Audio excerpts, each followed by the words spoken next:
Ang Feng Jun ay isang lalaki. Paano siya magbubuntis? San Yang. Masakit. Sa loob ng tiyan ko, may bagay na gustong lumabas. Mahal na biyan, mula pa noong unang panahon, hindi pa kailanman nanganak ang isang lalaki. Ito ay malinaw na isang masamang tala na bumaba sa mundo. Pakiusap, pag-isipan muli ng biyan upang iligtas ang dakilang Zhou. Patayin ang halimaw na ito. Hindi ako isang halimaw. Aray.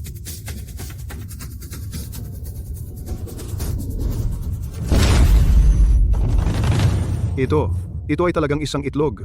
Isang lalaki ang nangitlog. Hindi pa kailanman narinig ang ganito. Mahal na biyan. Ang itlog ay ipinanganak sa gitna ng kulog at kidlat. May kakaibang pangitain sa kalangitan. Tingnan ninyo ang langit. Puno ng maitim na ulap at walang tigil na pag-ulan. Ito ay tiyak na isang masamang pangitain. Pakiusap, mag-utos ang biyan. Sunugin ang Feng Jun at durugin ang demonyong itlog. San Yang. Bagamat hindi ko alam kung ano ang nangyari. Ngunit sa loob ng itlog na ito ay ang aking sariling laman at dugo.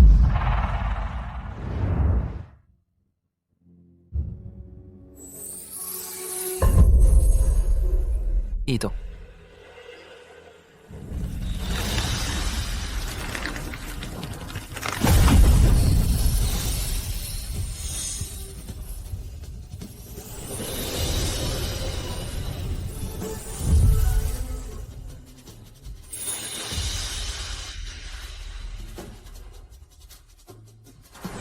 Ako, ang dakilang Dragon Clan na Celestial Venerable. Bakit ako naging isang sanggol? Maari bang dahil sa pagpigil sa pag-agos ng Primordial Chaos, naubos ang aking kapangyarihan? Kaya't ako ay naging isang sanggol. Hey! Ang inyong lingkod ay iginagalang ng lahat ng Diyos, ang Celestial Venerable ng Dragon Clan. Ngayon, ang Primordial Chaos ay umaagos. Ang tatlong mundo ay mawawasak. Kahit maubos ang aking kapangyarihan ngayong araw, pipigilan ko ang pag-agos ng Primordial Chaos na ito.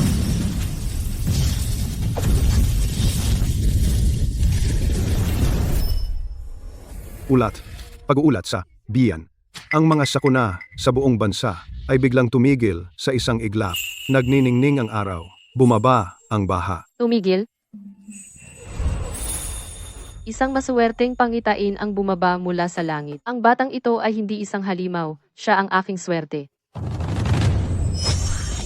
Mahal na biyan. Tingnan ninyo, ang mga uwak na pumapalibot sa palasyo ay masamang pangitain. Ang batang ito ay tiyak na mukhang maswerteng pangitain, ngunit sa totoo ay masama.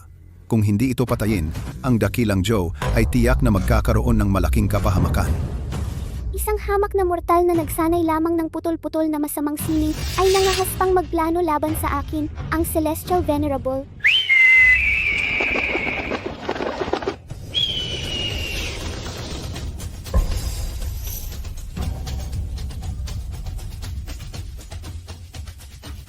Daang ibon ang dumadalaw sa Phoenix. Ito ay pagbaba ng tunay na dragon. Ang dakilang Zhou ay mamamalagi magpakailanman. Ngayong araw, ang Feng Jun ay naglihi sa pamamagitan ng habag ng langit. Itatalaga ko ang batang babae na ito bilang Crown Princess ng dakilang Zhou. Bigyan ng pangalan, Xiao Shuang, upang pangalagaan ang buong mundo.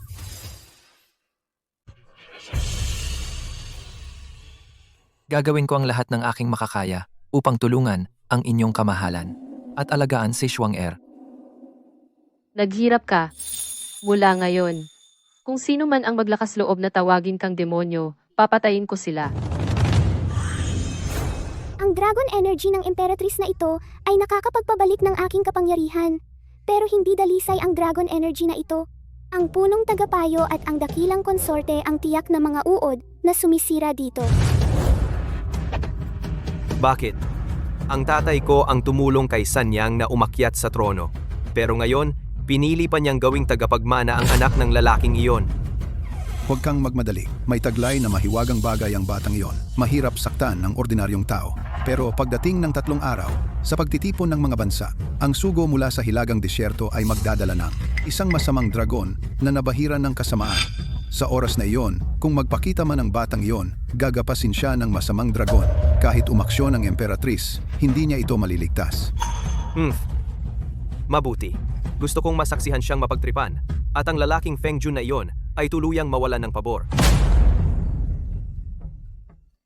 Shuanger, maging mabait ka kapag nakita mo ang iyong ina. Nauunawaan mo ba? Opo, tatay.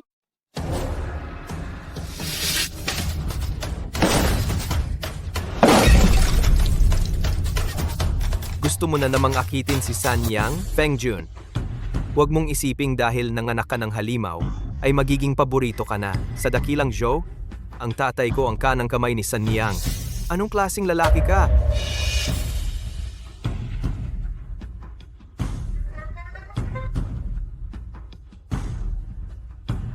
Humarap ka sa tatay ko.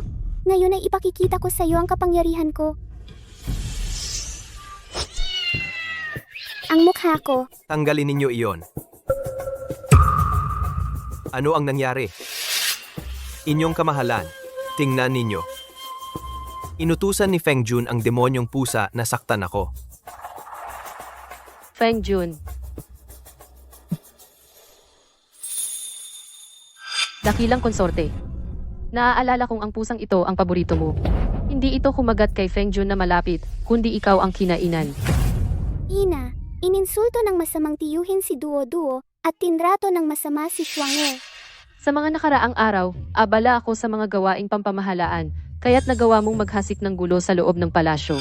Pumunta ka sa hilagang hardin at mag-isip sa iyong pagkakamali. Huwag kang lalabas ng walang pahintulot ko. Inyong kamahalan, Pinagtripan mo ang tatay ko. hindi kita palalampasin.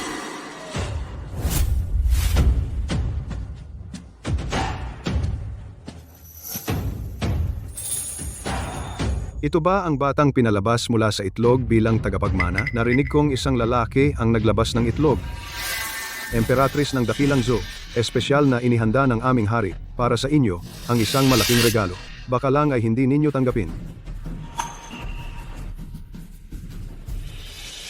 Ako ang tagapagmana ng langit. Wala pang bagay sa mundong ito na hindi ko kayang tanggapin. Buksan.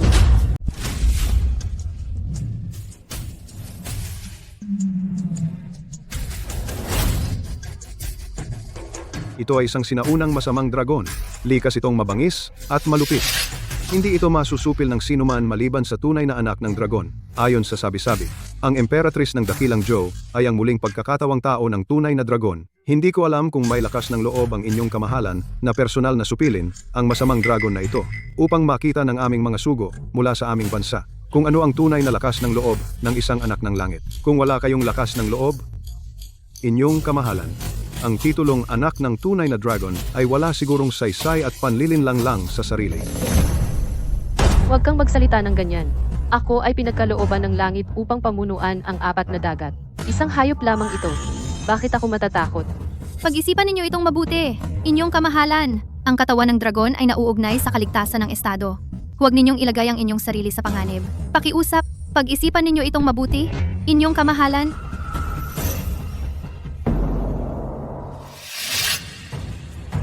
Inyong kamahalan, kayo ay ang pinakamataas na pinuno. Talagang hindi angkop na kayo mismo ang kumilos.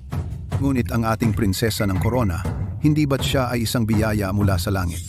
Yamang siya ay kaloob ng langit, ang tunay na dugong dragon ng Dakilang Zhou. Ang pagsupil sa maliit na masamang dragon na ito ay walang problema para sa kanya. Bakit hindi natin subukan ang prinsesa ng korona? Magpapakita ito ng ating banal na kapangyarihan at magbibigay ito ng kumpiyansa sa lahat ng bansa. Huwag. Talagang huwag. Ilang araw pa lang ang nakalipas mula nang ipanganak si Shuanger. Bata pa siya. Ipinapadala niyo ba siya sa kamatayan? Panginoong Feng, ang prinsesa ng korona ay isang biyaya. Paano mamamatay ang isang biyaya? Maliban na lang kung ang biyayang iyon ay peg. Inyong kamahalan, ang masamang dragon na ito ay mabangis. Napakaliit pa ni Shuanger. Huwag niyo siyang hayaang mapunta sa panganib. Ang pagpapadala sa isang batang wala pang isang taong gulang upang magpaamo ng dragon ang iyong maharlikang pamilya mula sa hilagang disyerto. Hindi ba't kayong lahat ay mga taong walang hiya? Inyong kamahalan, bagamat bastos ang sinabi ng sugo mula sa hilagang disyerto, ngunit ang prinsesa ng korona ay may espesyal na katayuan. Kung sakaling mapasunod niya ang dragon na ito, hindi lang nito ipapakita ang aming banal na kapangyarihan, kundi magbibigay din ito ng kumpiyansa sa mga sugo mula sa iba't ibang bansa. Oo nga, inyong kamahalan. Kung hindi niya ito mapasunod, ibig sabihin lamang nito na hindi siya karapat-dapat sa kanyang posisyon. Hindi siya karapat-dapat maging prinsesa ng korona. ang ganitong uri ng hayop sa langit ay ituturing lamang na maliliit na palaka. Nangangahas pa itong dalhin sa harap ko at magpahiya.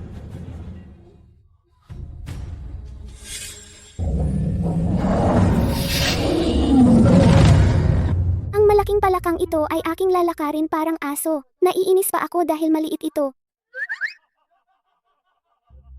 Hindi na kailangang kumilos ni Inang. Ako ang magtuturo sa kanya ng mga patakaran upang malaman niya kung sino ang tunay na ninuno. Napakayabang ng maliit na sanggol na ito. Kung mapapasunod mo siya, ang hari ng hilagang disyerto ay agad na magsusulat ng liham ng pagsuko at magiging bansang sakop ng dakilang Joe, magbabayad ng buwis magpakailanman. Sinabi mo yan ha? Huwag kang magdadahilan. Inyong kamahalan, napakabata pa ni Xuang-er. Hindi pa siya marunong. Pakiusap, utusan niyo siyang bumalik. Ako ang haharap sa parusa para sa kanya. Panginoong Feng, huwag niyo sanang sirain ang inyong dignidad sa napakahalagang okasyong ito. Ang maliit na hayop na halo-halong dugo. Sa langit, ito ay para lamang sa paghahatak ng karwahe ng Emperador Hoi, yung may balbas. Dalhin mo rito ang susi sa iyong kamay, pakawalan ang masamang dragon. Sige, kaya't makikita natin ng personal ang pagpapalambing ng prinsesa sa masamang dragon. Xuang-er, Huwag, ang aking Xuang-er. Lunukin ng buo ang maliit na hayop na ito. Basta wala siya ang Feng Jun ni Mo Yanhua, hindi na magtatagal.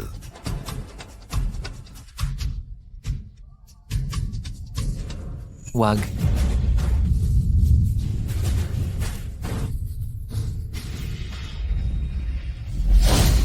Masamang hayop, nakita ang ninuno, bakit hindi ka lumuhod at humingi ng tawad?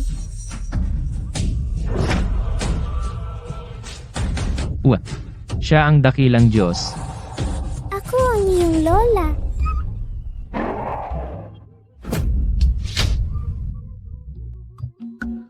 Yan ang tama.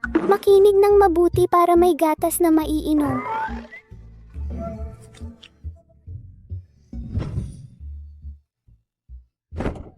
talagang karapat-dapat ang aking anak na babae na tagapagmana. Imposible ito. Ang masamang dragon na ito, na lumamon na ng libu-libong mandirigma. Paano posible na mapalambing ng isang sanggol?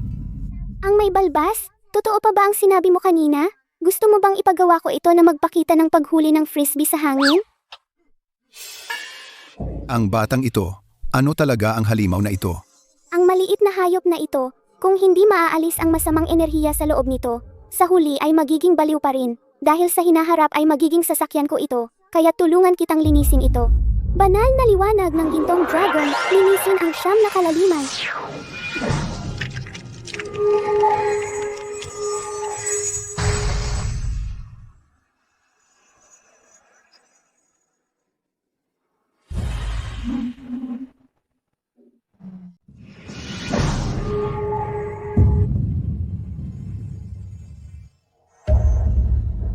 Ito? Hindi ito masamang dragon. Ito ay ang banal na hayop na bihira sa loob ng 10,000 taon na magpoprotekta sa kapalaran ng bansa. Ang Fire Kilin. Nagpakita ang Kilin. Nagpakita ang dakilang prinsesa. Magpakailanman naway maging matatag ang dakilang Zhou. Ito ang dakilang prinsesa ng dakilang Zhou ay tunay na Diyos na nagpakita sa mundo. Ang hilagang deserto ay nagnanais maging sakop ng dakilang Zhou magpakailanman. Nagnanais kami maging mga alagang aso sa ilalim ng dakilang prinsesa, magpakailanman naming ialay. Dakilang prinsesa, tunay na Diyos na nagpakita sa mundo. Sa murang edad, may ganitong kapangyarihan, higit pa. Sa pagkakaroon ng dakilang prinsesa, ang dakilang Zhou ay tiyak na makakasakop sa lahat ng lupain. Ang lahat ng dagat ay magiging isa. Hahaha. Ngayon, sa harap ng lahat ng bansa, ang minamahal kong anak Xiao Shuang ay pinagpala ng tadhana, magdala ng kasaganaan sa lahat ng tao. Ha! Ang aura ng dragon ng mami ngayon, dahil sa pagpapasakop ng lahat ng dagat, ay dalisay na parang alak ng Diyos. Isang paglanghap lang, katumbas ng isang buwan kong pagsasanay. Hehe, ang kapangyarihan ko ay nakabawi na sa 30%. Hindi na ako kailangang umasa lamang sa pagpito para makaraos.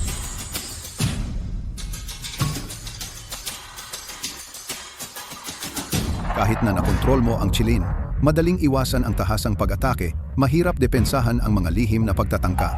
Tiyak na gagawin ko ang magandang kapalaran mo maging isang kapahamakan.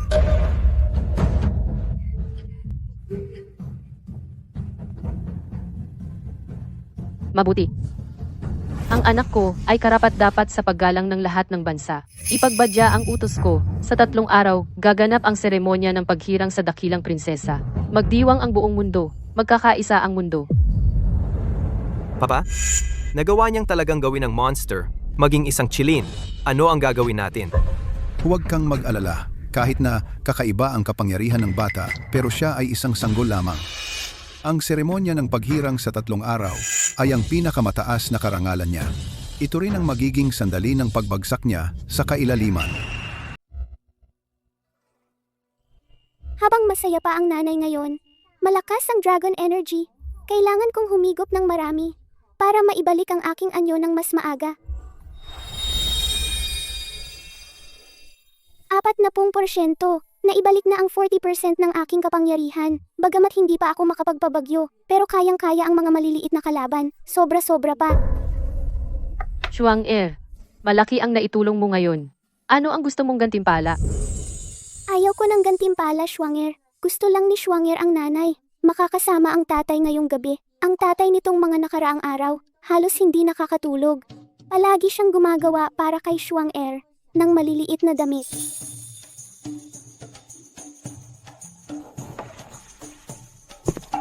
Feng Jun, nitong mga nakaraang taon, talagang ako, nakaligtaan kita.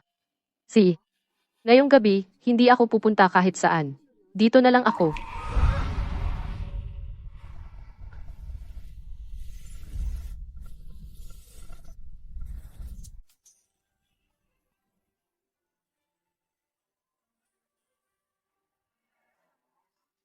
Xuang-er, pagkatapos ng ilang araw, kapag opisyal ka nang naging crown princess, araw-araw nakasama ka.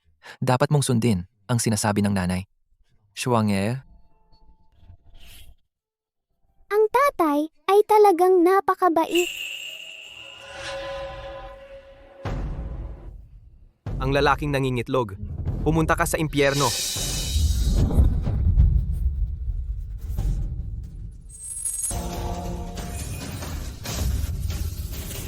Ay, bakit ka bumalik? Tulong! Tigil na! Ang mukha ko! Tulong! May tao ba diyan? Ang masamang tiyo ay nandyan, naglalaro ng taguan sa mga maliliit na insekt. ano ito? Ano ang nangyayari kay Gui Jun? Ginoong Guoshi. Sige Jun. Tinamaan siya ng mga bubuyog. Tama na. Ang batang iyon ay nakakontrol ng kilin. Tiyak na may masamang mahika siya. Dahil hindi natin siya maalis, alisin muna natin ang kanyang suporta. Kapag wala na si Feng Jun, siya ay isang batang walang ama. Kahit na maging crown princess siya, mag-isa pa rin siya. Tatay, dapat kang maghiganti para sa akin. Pumunta ka. Dalhin mo itong puso na kakain na uod. Ihalo mo ito sa tanghalian ni Feng Jun. Ngayon, gusto kong mawala siya ng walang bakas. Xiaoqi, nararamdaman mo ba? Sa loob ng palasyo, may masamang hangin mula sa kalaliman ng impyerno. Kataas-taas ang Diyos. Noon pa man, ang pambansang alagad ang nagdungis sa akin para maging masamang dragon. Sa katawan ng pambansang alagad, may bahong nanggagaling mula sa kalaliman ng impyerno. Tiyak na hindi siya ordinaryong mortal.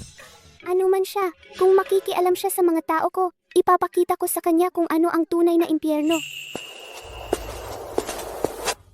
Xuang-er, nagbigay ang iyong ina ng napakagandang pugad ng langay. Si Duo-Duo mismo ang nagluto para sa iyo ng lugaw.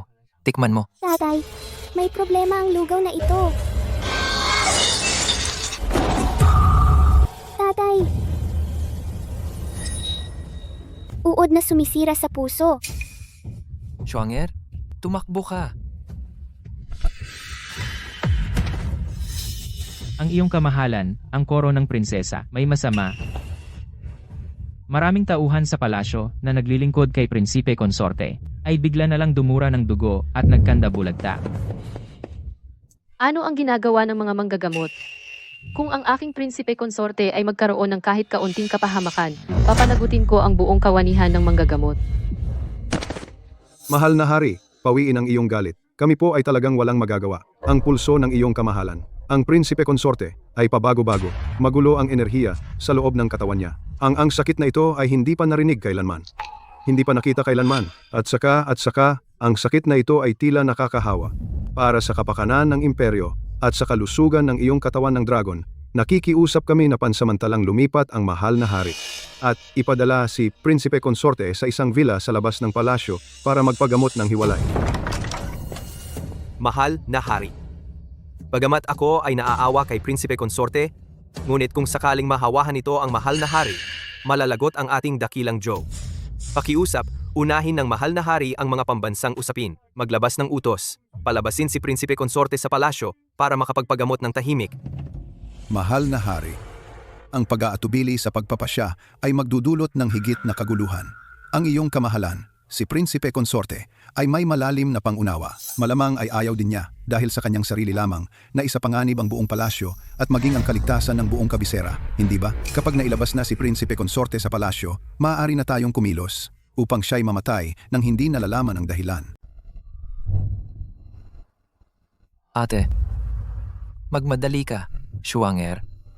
Bilis, huwag mo akong pakialaman.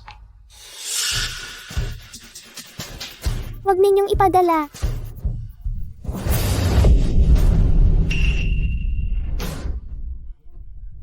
Sino ang nagsabing may nakakahawang sakit ang ama? Malinaw na binigyan siya ng kulam.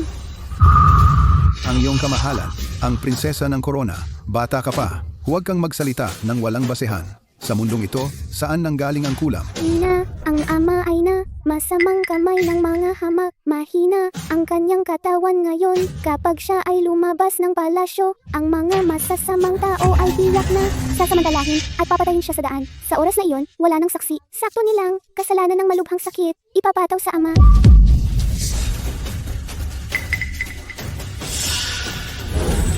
Nandito ako. Walang sino man ang makakagalaw, kahit isang buhok ng ama. Ang iyong kamahalan.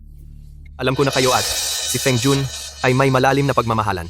Ngunit ang kakaibang sakit na ito ay biglaan at malakas. Baka mahawaan ka nito. Ang kaharian ng Dazhou. Paano na? Mas mabuti pa. Ipadala muna si Feng Jun palabas ng palasyo. Magpagaling ng mabuti. Huwag kang mag-alala. Pag-alis ni Feng Jun, tiyak na ituturing ko ang prinsesa na parang sariling anak. Aalagaan at papalakihin ng mabuti. Hindi ko siya pahihirapan kahit kailan. Tama na. Ikaw at ang aking maliit na Schwanger ay hindi magkasundo. Hindi lang ito isang araw o dalawa. Hindi ako naniniwala na ituturing mo siya na parang sariling anak. Lalo pa, si Feng Jun ang aking asawa. Hindi ko siya iiwan dahil lang may sakit siya. At ipapalayas siya sa palasyo. At hayaang mabuhay o mamatay ng mag-isa. Ang iyong kamahalan. Alam ko na mahal mo si Feng Jun, ngunit kahit na hindi mo isipin ang sarili mo, kailangan mo ring isipin ang kaligtasan ng buong palasyo. Ang mga doktor ay walang magawa. Kung mananatili siya sa palasyo, baka magkaroon ng malaking pagbabago. Mas mabuti pa ay sundin ang payo ko. Si Feng Jun ay ipadala sa isang lugar na walang tao, magpagaling ng tahimik.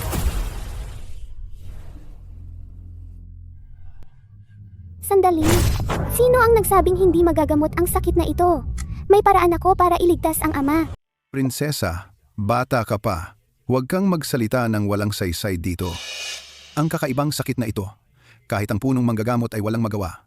Ikaw na isang bata, anong magagawa mo? Oo, prinsesa. Kahit na noon nakasupil ka ng kilin ng may swerte, ngunit ang medisina at pagsupil sa hayop ay dalawang magkaibang bagay. Sa panahong ito, nagdadagdag ka ng gulo. Kung sakaling maantala ang paggaling ni Feng Jun, sino ang mananagot?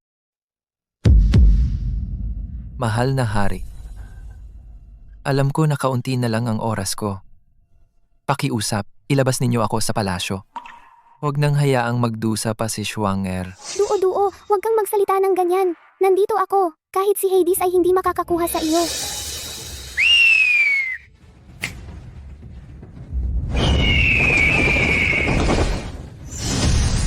Ito, ang banal na hayop na Qingluan. Ganitong banal na bagay. Xiaoqing, Magmadali ka papunta sa bundok Shenhuang. Kunin mo ang Wanling Cow, ang utang na loob sa pagliligtas ng buhay. Sa hinaharap, tiyak na babayaran ko ng malaki. Inay, huwag kang mag-alala. Sinabihan ko na si Xiaoqing na kunin ang Wanling Cow. Mabilis siya. Si Daddy ay maliligtas na. Prinsesa kumpleto ang pag-arte mo. Anong uri ng banal na hayop ang Qingluan Wanling Cow? At anong uri ng kayamanan iyan ay tumutubo sa banal na damo sa mga bakas ng Diyos sa Shenhuang ito, ang kayamanan ng tribo ng Qingluan? Tama. Mahal na hari. Wanling Cow, umiiral lamang sa mga sinaunang aklat. May pagkakaiba ang mga Diyos at mga mortal kahit na makatawag ang prinsesa ng banal na hayop. Ngunit para mapapayag ang banal na hayop na isuko ang kayamanan ng tribo upang iligtas ang isang mortal. Ito ay parang kwentong bibit. Mahal na hari, buong buhay ko'y nag-aral ako ng mga libro sa medisina. Ang halamang Wanling ay talagang nasa mundo ng mga Diyos lamang at lumalabas lamang sa mga alamat. Ang prinsesa ng hari ay bata pa, marahil nakarinig lang ng mga kwentong bayan at nagbibigay ng mga walang basehang pangako. Mahal na hari, narinig mo ba? Sinabi ng mga doktor na kasinungalingan iyon. Ang prinsesa ng hari ay talagang ayaw paalis ang Prinsipe Feng. Kaya gumawa ng ganitong kakaibang kasinungalingan para magpalipas ng oras. Mahal na hari. Ito ay paglabag sa utos ng hari. Napakamasama ng mga masasamang espiritu. Sa bawat sandali na siya'y nandito, ang palasyo ay nagiging mas delikado. Bilang hari ng buong bansa, paano ka matatakpan ng mga walang kwentang salita ng isang bata? Mga walang kwentang salita. Hindi ninyo nakita ang halamang mahiwaga. Kaya iniisip ninyong wala iyon sa mundo. Mga taong nakakulong sa kanilang sariling mundo. Humarap ka pa sa akin? Mahal na hari, tingnan mo ang bata ay napasama ng Prinsipe Feng. Para mapanatili ang kanyang ama, handa siyang gumawa ng ganitong malaking kasinungalingan. Mahal na hari, mag-utos ka na ilabas ang Prinsipe Feng sa palasyo at ikulong. Kung ang katawan ng hari ay maapektuhan, ang kaharian ng Zhou ay mawawasak. Mahal na hari, isipin mo ang kinabukasan ng ating bansa at ilipat na ang Prinsipe Feng.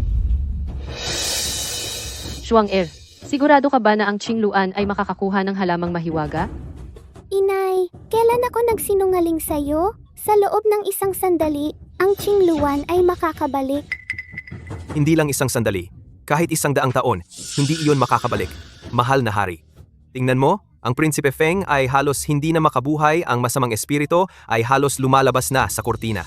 Gusto mo bang dahil sa kasinungalingan ng isang bata ipanganak ang buhay ng buong lungsod sa panganib? Mag-utos ka na? Ipinag-uutos ko. Inay, tingnan mo. Bumalik na si Xiaoqing. Nakuha ko na ang halamang panglunas.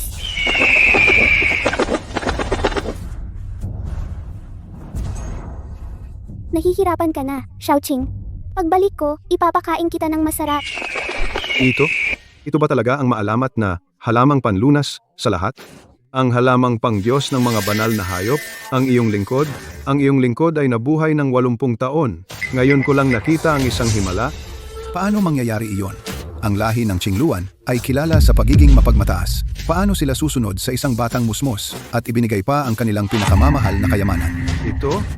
Hindi ito? Ito'y guni-guni lamang. Tiyak na huwad na halamang gamot lang ang dinala niya. Huwad na halamang gamot? Kung sa tingin mo ay huwad ito, bakit hindi mo subukan ng isang subo? Ikaw? Inay, huwag mo nang pansinin ang dalawang mangmang na masasamang ito. Dali, ipakuha sa mga manggagamot na pakuluin ang halamang panlunas sa lahat. Bigyan ng kalahati si ama. Ang natitirang kalahati, ipamahagi sa mga nahawaang tauhan sa palasyo. Kapag nainom na ito, ang uod na sumisira sa puso sa katawan ni ama ay agad na mawawala. Mabuti, ipadala ang aking utos. Lahat ng manggagamot ay kumilos. Siguraduhin sa loob ng 1 oras ay maluto na ang gamot.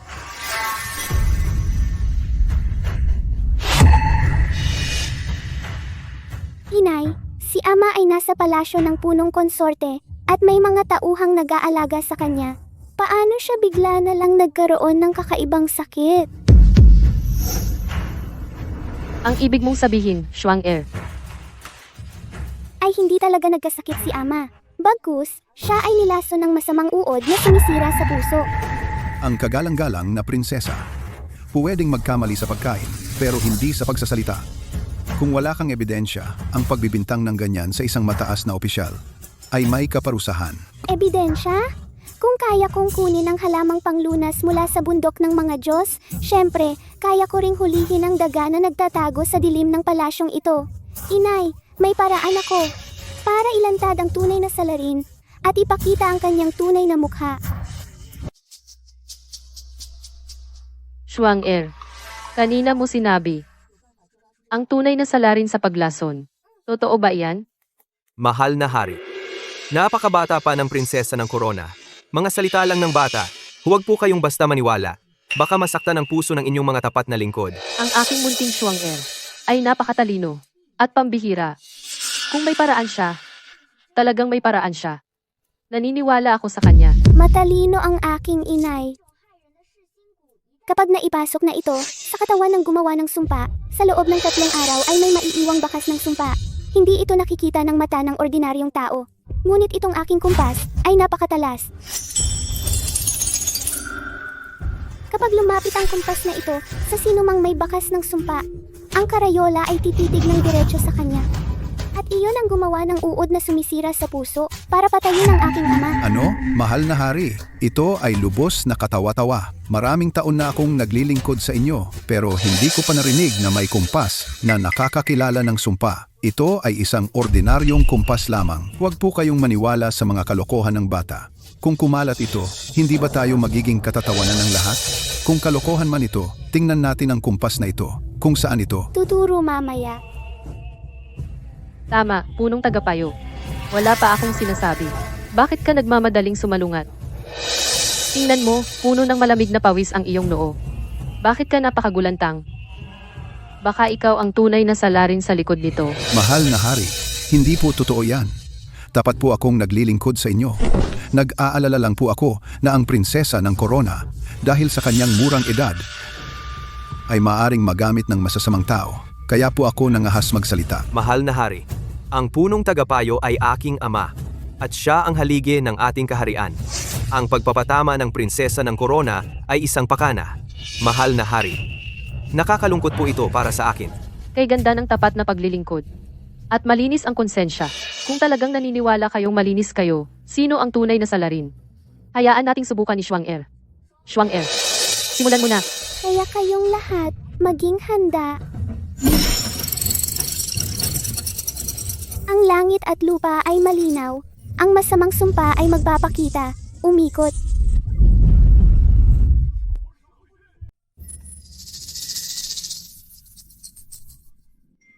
Sa harap ng lahat, naitakda na ng kompas. Kayong dalawa, ang nagtaksil kay tatay. Ang tunay na salarin na nagtanim ng lason sa puso. Mahal na Reyna, ang kagalang-galang na prinsesa ito ay walang basehang pagsasalita. Matagal na akong tumulong sa pag-akyat ng mahal na Reyna sa trono dekada ng pagod at pagsisikap. Sino sa korte ang hindi nakakaalam? Ang aking katapatan, paano ko sasaktan ang kagalang-galang na prinsipe? Malinaw na ito ay ang prinsipe at ang prinsesa nagtulungan sa isang palabas. Nais nilang ipahamak ako upang alisin ang mga katulong ng mahal na Reyna. Sanyang, huwag kang magpadala dito, maliit na demonyo lokohin. Ang kompas na ito ay kanya mismo inilabas. Anong engkanto ang nakaukit dito? Anong salamangka ang ginamit? Paano natin malalaman? Mga ordinaryong tao, sino ang gusto niyang ituro ng karayom? Doon ituturo ang karayom. Mahal na Reyna, nalulungkot ako. Naglingkod ako para sa kaharian ng Dazhou ng buong puso. Ngayon ay kailangan ko pa ng isang sanggol na may laruan. Itinuro at tinawag na mamamatay tao. Kung walang matibay na ebidensya, ngayon ay magpapakamatay ako sa bulwagang ito upang patunayan ang aking kalinisan. Prinsesa, paulit-ulit mong sinasabi, ang aking ama ay ang salarin. Nasaan ang ebidensya? Hindi mo maipakita. Matibay na ebidensyang makakumbinsi sa lahat. Anong karapatan mo para magsalita ng ganyan? Ang sinabi ng punong tagapayo may punto rin. Shuang-er, bagaman ang kompas na ito ay mahiwaga, ngunit ito ay para lamang sa pagturo ng direksyon. Kung gusto mong parusahan ang punong tagapayo, mayroon ka bang mas direkta na makakumbinsi sa lahat?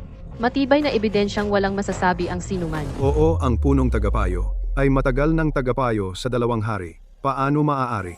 Parusahan lamang, batay sa isang kompas. Ang prinsesa ay bata pa. Ang hakbang na ito ay medyo padalos-dalos. Prinsesa, kung wala kang maipakitang ebidensya, ito ay paglilinlang sa trono. Ayon sa batas, dapat kang alisin sa pagiging tagapagmana. matandang tuso. Talagang baligtad ang mundo sa kanya. Nanggugulo lang. Yamang gusto mo ng ebidensya, ipapakita ko sa'yo. Nang sa gayon ay wala kang masabi. Punong tagapayo, kung talagang wala kang kasalanan, tanungin kita, ang pinakamahalagang sangkap sa paggawa ng uod na sumisira sa puso, alam mo ba? Inyong lingkod. Inyong lingkod ay isang sibil na opisyal lamang. Paano ko malalaman ang mga maruruming bagay na iyan? Mabuti, sasabihin ko sa iyo, ang uod na sumisira sa puso ay nangangailangan ng lason mula sa isang buhay na makulay na ahas bilang pampaalsa, at ang gumawa nito ay dapat pinapakain ng enerhiya ng pangkukulam. Kung hindi, ang mga uod ay mamamatay sa loob ng 3 araw. E ano naman? Saan naman magkakaroon ng babaeng ahas sa palasyo? Ang babaeng ahas ay labis na malamig at natatakot sa mga bagay na labis na mainit. Punong tagapayo, kung talagang wala kang kasalanan, tanggapin mo kaya ang isang baso ng alak na may real gar upang patunayan ang iyong kalinisan? Punong tagapayo, sige na. Inang Reyna, inyong lingkod ay talagang hindi makakainom ng matapang na alak. Ipagkaloob ninyo ang inyong awa. Punong tagapayo, hindi pa ako nag-uutos, nag-aatubili ka na. Baka naman totoong may konsensya ka. Inang Reyna, talagang wala siyang ginawa. Huwag kang mag-alala, mahal na Ginoo. Kung hindi kayang hawakan ng punong tagapayo ang kanyang tasa, hindi mag-aatubili si Shuang na ipatulong ito sa mga guwardiya. Painumin ka.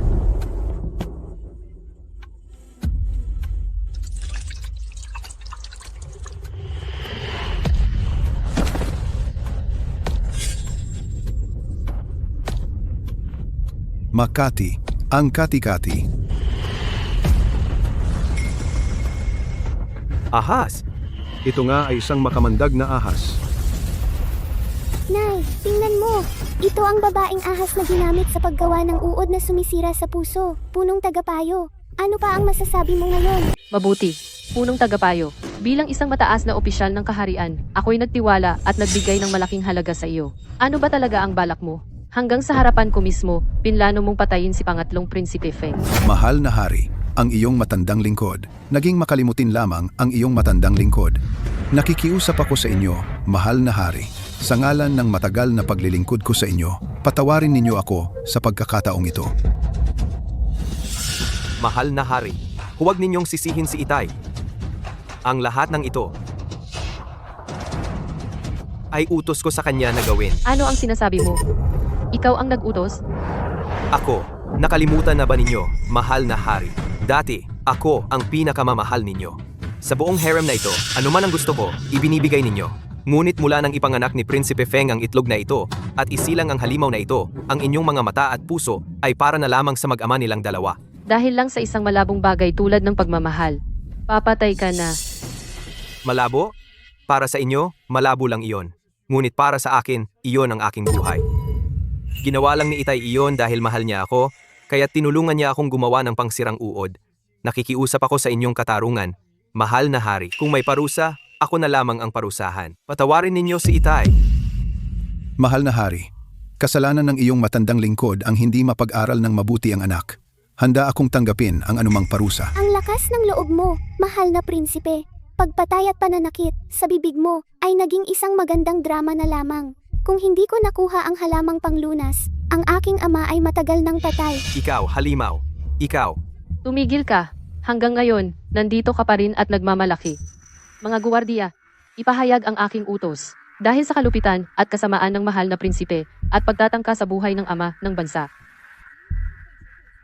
Siya ay ibababa sa pinakamababang ranggo ng konsorte. Aagawin ang lahat ng kanyang mga regalo. Agad na paalisin sa pangunahing palasyo at ipatapon sa hilagang hardin upang mag-isip tungkol sa kanyang mga kasalanan. At kung wala ang aking pahintulot, hindi siya maaaring lumabas ng hilagang hardin habang buhay. Ibaba bilang isang konsorte. Hilagang hardin. Sanyang. Napakalupit mo. Ang punong tagapayo sa pakikipagsabwatan sa harem ay nagdulot ng kaguluhan sa kaharian, nararapat na bitayin. Ngunit bilang pagkilala sa kanyang mga nakaraang kontribusyon, pansamantalang pinapatawad ko ang 3 pagkakasala. Magsibalik ka agad sa iyong mansyon at mag-isip-isip sa iyong pagkakulong. Salamat. Salamat po sa kabutihang loob ng inyong kamahalan. Dalhin niyo siya palayo. Ayokong makita sila kahit isang saglit pa. Ngayon alam mo na ang hirap. Pinagdaanan mo ang hirap. Maglalagay ako ng dagdag na tauhan. Hindi ko hahayaang lumapit sa iyo ang mga maruruming ito. Inyong kamahalan.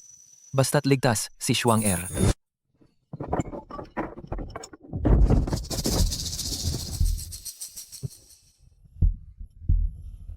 Anong klasing lugar ito? Basang-basa ang kumot. Maging ang tsaa rito ay may amoy ng lupa. Paano ako titira sa ganitong lugar? Tama na. Maswerte ka na nakaligtas ka sa buhay mo. Naghihinagpis ka pa rin dito?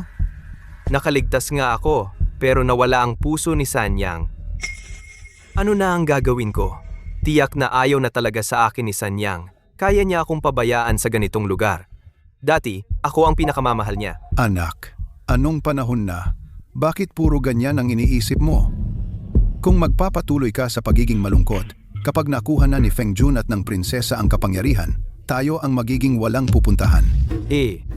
Ano pa ang magagawa ko? Hindi na nga ako makalabas ng pintuan ng hilagang hardin. Ngayon, ang mga mata at puso ni Sanyang ay punong-puno na ni Feng Jun at ng demonyong iyon. Kung hindi mo mahawakan ang kanyang puso, humanap ka ng ibang makakagawa noon. Malakas at nasa prime pa ang emperatrice. Kung si Feng Jun lang ang konsorte, maiinip din siya. Ang tanging paraan ngayon ay mag-alay ng bagong paborito para makuha ang puso ng emperatrice. Saka lang tayo makakabawi. Ano? Tatay, gusto mong ipakilala ang ibang lalaki kay Sanyang? Hindi pwede yan. Hindi ko matatanggap. Akin si Sanyang. Bakit ko siya ibabahagi sa iba? Anak, kung hindi tayo magpapadala ng tao, habang buhay tayong makikipag-agawan sa mga daga rito. Kapag napalitan na natin ang mga tao, saka ko lang mababawi ang kapangyarihan. At ikaw, makakalabas ka na sa malamig na palasyong ito. Anong klaseng tao ang inihanda mo, tatay? Nakahanap na ako ng mga kandidato. 3 napakagandang lalaki. Bawat isa ay may kakayahang mangakit. Kapag pumasok na sila sa palasyo, tiyak na mahuhulog ang puso ng emperatrice. Papa, bukas ang bibig uminom ng gamot para mabilis gumaling. Sige ang gamot na inihain ni Shuang-er. Hindi naman masakit. Emperadora, sa araw na ito, mabuti na lang at narito si Shuang-er kung hindi. Marahil ako ngayon. Namatay na ako. Kasalanan ko. Ako, hindi nakilala ang tao na nagbigay daan sa mga masamang tao upang maghari sa palasyo. At ikaw ay napinsala. Huwag kang sisihin ang sarili, Emperadora. Ang pagbigay ko sa iyo ng Shuang-er ay isang napakalaking biyaya. Ang Shuang-er ko. Hindi lamang ang aking swerte. Siya rin ang aking tagapagligtas. Ang seremonya ng pagtatalaga bilang Crown Princess bukas. Gagawin ko itong pinakamahalaga. At maluho. Gusto kong malaman ng buong mundo. Ang anak kong babae ay napakadakila. Ang Feng Jun ko ay napakabuti. Bibigyan ko ng hustong kabayaran ang mag-ama.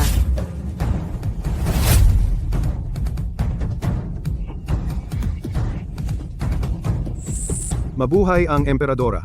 Mabuhay, mabuhay. Sa kapangyarihan ng langit, ipinahayag ng emperadora. Ang Crown Princess, Xiao Shuang, nagdala ng mabuting kapalaran, matalino at matapang espesyal na itinalaga bilang Crown Princess ng Dakong Zhou. Ito ang utos magaling.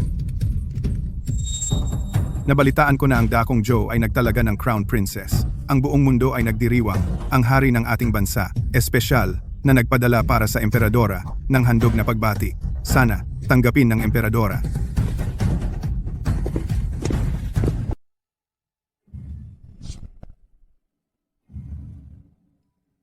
Ngayon, nagtalaga ako ng Crown Princess.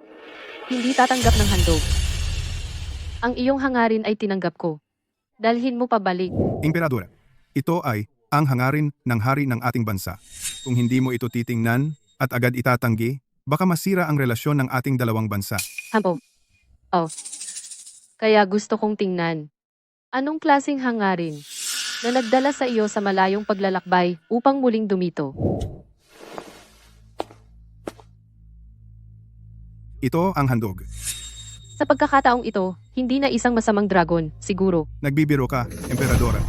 Ngayon ay ang malaking pagdiriwang ng Crown Princess. Hindi mag-aalay ang ating bansa ng ganoong masamang bagay. Ang bagay sa kulungan ay siguradong magpapasaya sa Emperadora.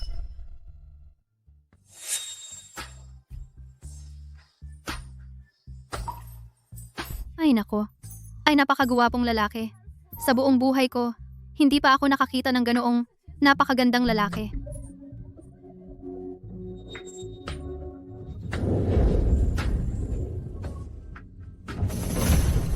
Isang simpleng trick. Talagang mga hayop. Ang matandang Soro na preceptor ng estado. Talagang hindi tumitigil sa masamang plano. Inyong kamahalan. Gabi na po.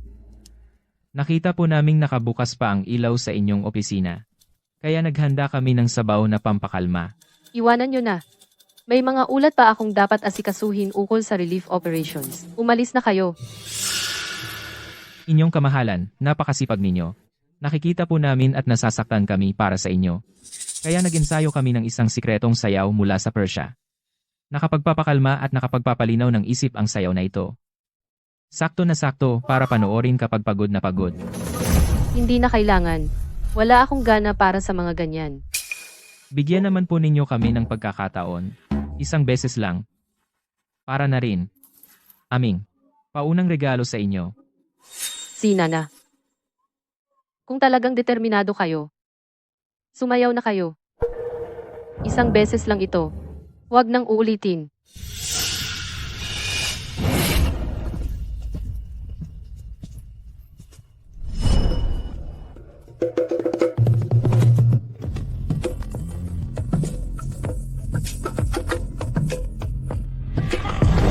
Ang sayaw na ito. Ang usok na ito. Kalimutan muna ninyo ang mga mabibigat na ulat na iyan, inyong kamahalan. Ang mundong ito ay para sa paglilibangan. Inyong kamahalan. Halina kayo sa aming piling. Walang mga problema rito. Tanging walang hanggang kasiyahan. Tagumpay. Ano ba naman itong Emperatrice ng Dajou? Ang tunay na anak ng dragon? Sa ilalim ng aming pangkukulam na sumasaklaw sa kaluluwa. Sunod-sunuran din naman. Kuya. Mukhang malapit ng matapos. Ang ipinagagawa ng pambansang alagad. Kapag tuluyan nang nawala ang kanyang pag-iisip, ang kaharian ng Dajou ay magiging sa amin na. Inihahayag ko po sa inyo, mahal na hari. Malawak na baha ang sumalanta sa ibabang bahagi ng Ilog Dilaw. Ang mga biktima ay nawalan ng tahanan at nagkandara pa. Gutom ang laganap sa buong lugar. Nakikiusap po ako sa inyo, mahal na hari, na agad na buksan ang mga kamalig at ipamahagi ang bigas upang patahimikin ang mga mamamayan. Ang mga mata ni Dejon. Ang ganda-ganda. Parang pinakadalisay na bato ng mata ng pusa mula Persia. Mahal na hari, ang sakuna sa Ilog Dilaw ay nangangailangan ng agarang aksyon. Mga palaboy-laboy lang naman yan, di ba? Hindi sila mamamatay. Ang kamay naman ni Shanjun. Napkaputi at napakalambot. Mas makinis pa sa pinakamagandang mutyang sebo ng tupa. Huwag kang mag-alala, tatay. Si nanay ay nabihag ng masamang espiritu, kaya nawala sa sarili. Kung kikilos tayo ngayon, maiingatan natin ang ahas. Mahal na hari, ang inyong mahal na katawan ay hindi maganda ang pakiramdam. Huwag na ninyong pahirapan ang inyong sarili sa mga karaniwang bagay na ito. Ang sinasabi ng kalihim ng pananalapi, ang pondong pangsakuna, mas mabuting ipagkatiwala ng buo sa paghawak ng inyong matandang lingkod. Personal kong sasapitan ang pangangasiwa. Titiyakin kong bawat sentimo ay mapupunta sa mga biktima ng sakuna. Hindi ko bibiguin ang tiwala ninyo, mahal na hari. Huwag! Punong tagapayo. Ang pondo para sa sakuna ay may kinalaman sa pundasyon ng bansa. Simulat sa pool, ang kagawaran ng pananalapi ang namamahala. Ang kagawaran ng digmaan ang tumutulong sa paghatid, at ang kagawaran ng paglilingkod, sibiko ang nagbabantay sa pamamahagi. Ito ay labag sa kinaugaliang sistema. Punong Ministro, iba na ang panahon ngayon. Ngayong ang mahal na hari ay may karamdaman, dapat tayong mga lingkod ang mag-alala para sa kanya. Ikaw, paulit-ulit kang tumututol. Baka gusto mong lumala ang sakuna at wasakin ang pundasyon ng ating dakilang Zhou. Ikaw, mali ang pag-uusap mo. Pakiusap, mahal na hari, pag-isipan ninyong mabuti. Huwag ninyong ipagkatiwala ang kabangyaman ng bansa sa iisang tao. Tama na. Tumahimik kayong lahat sa harap ko. Tama ang sinabi ng pambansang tagapayo. Pagod na ako. Ang 300,000 tael na pilak na pangsaklolo ay lubusan ng ipinagkakatiwala sa pambansang tagapayo. Tapos na ang pulong.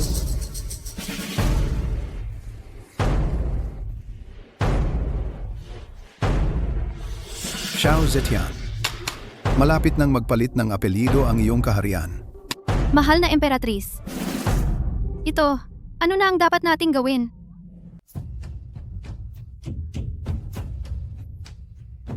Mahal na Emperatrice, subukan po ninyo ito. Ito po ay aking personal na itinanim para sa inyo. Napakatamis.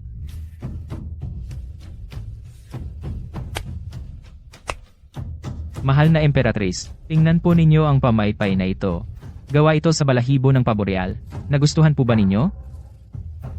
Gustong gusto ko. Mas maganda ito kaysa sa pangit na yari sa damo na ibinigay ng emperador konsorte. Paumanhin po, mahal na Emperatrice. Ang kagalang-galang na Emperador Konsorte ay narito kasama ang prinsesa ng korona upang magbigay galang.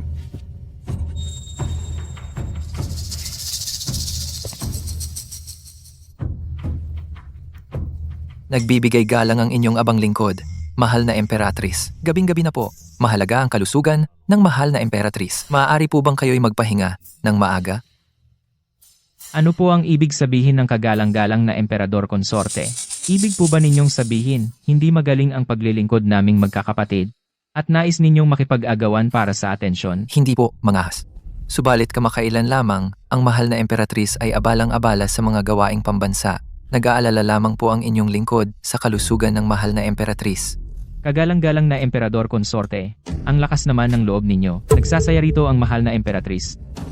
Ngunit kayo'y dumating upang banggitin ang mga nakakainis na usaping pambansa, nakasisira talaga ng kasiyahan. Hahaha. Kayo, Tama na. Emperador konsorte, kung wala kang ibang sasabihin, maaari ka nang umalis. Huwag mong gambalain ang aking kasiyahan. mahal na Emperatrice, kayo po. Hempe ha. Mahal na Emperatrice, ganyan talaga kawalang kwenta ang Emperador Konsorte. Hindi tulad namin na magkakapatid na marunong mag-alaga. Bakit hindi? Siya ang magbigay ng isang sayaw para sa atin. Upang lalong magsaya. Emperador konsorte, magsayaw ka nga ng isang piraso. Kung maganda ang iyong pagganap, may gantimpala ako para sa iyo. Hahaha.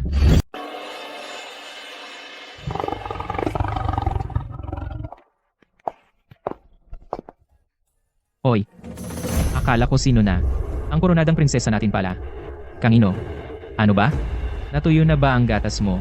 Kaya nagmamadali kang sumakay ng ganyang malaking hayop para magpasikat? Talagang hindi pa lumalaki. Araw-araw, alam lang ang makipag-ugnayan sa mga hayop na ito. Sa tingin ko, ang pwesto ng koronadang prinsesa ay malamang na hindi matatag.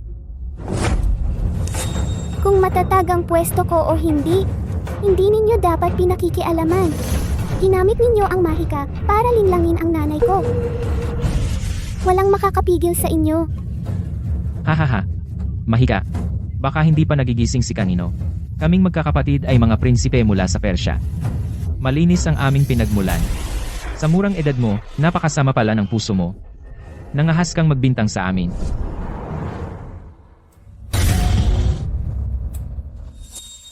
Takutin natin ang maliit na to. Ay! Tulong! May humuhuli ng tao. Anong batang henyo, koronadang prinsesa? Isang sanggol lang naman, masyadong pinuri siya ng pambansang alagad. Tama, kaunting pakana lang, natakot na at umihi sa salawal. Hahaha.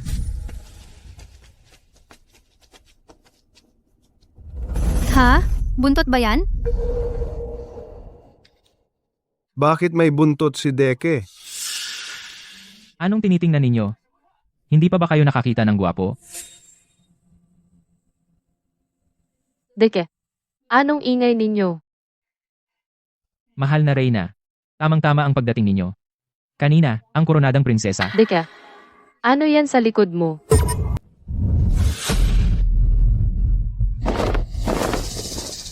Paano ka nagkaroon ng buntot?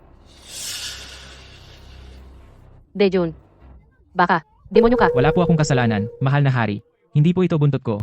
Ito. Gawa ito ng kronang prinsesa. Panloloko lang niya ito gamit ang mahika. Tama. Mahal na hari. Kanina, ang kagalang-galang na prinsesa ay sumalpok kay Dehun habang nakasakay sa Kailin. Siguro, noon niya ginawa ang kalokohan. Sana'y maliwanagan po ang inyong paghuhukom. Mahilig talaga sa kalokohan ang kagalang-galang na prinsesa. Siya ito. Gusto niyang mapahiya si Dehun. Inay, wala akong ginawa, inay. Ang buntot na yon, talagang galing mismo sa puwit niya. Umuusok-usok pa nga. Mahal na hari, hindi na ba kayo naniniwala sa akin? Ang buong puso ko ay nasa inyo lamang. Demonyo ay demonyo. Huwag mo akong lolokohin.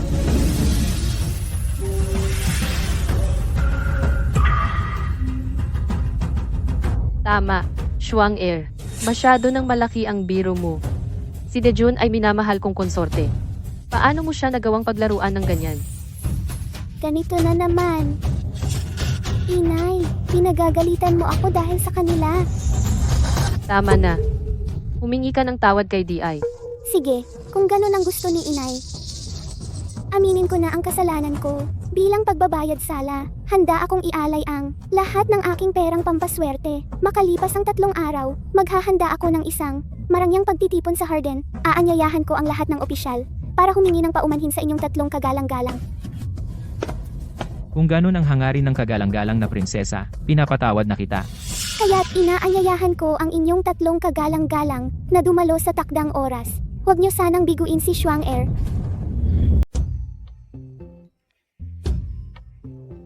Ilipat ng 3 pulgada, pakaliwa ang paso ng piyoni na yan. Tama? Ganito na lang.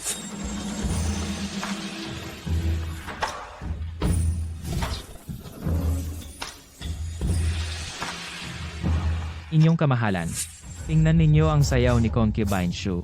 Mas magaling ito kaysa sa Phoenix Lord na taga-silbi lang ng tiya. Wala talagang alam gawin si Phoenix Lord. Sa buong araw, wala siyang ginawa kundi ang magmukhang malungkot at naghihirap. Paano niya karapat-dapat ang titulong Phoenix Lord? Tama si Virtue Lord. Masyado nga talagang boring ang Phoenix Lord. Pagkatapos ng 3 araw, itaas ko kayong 3 magkapatid bilang Noble Lords at magiging kapantay na kayo ng Phoenix Lord. Nahuli na sa bitag ang Emperatrice. Ang imperyo ng Great Zhou ay malapit ng mapalitan ng may-ari.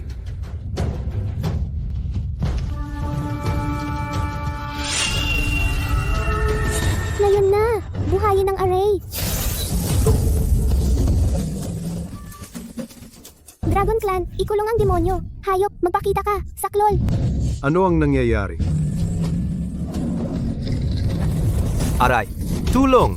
Kuya! Iligtas mo ako! Tingnan ninyong mabuti. Ito ang inyong sinasabing maginoong mga prinsipe.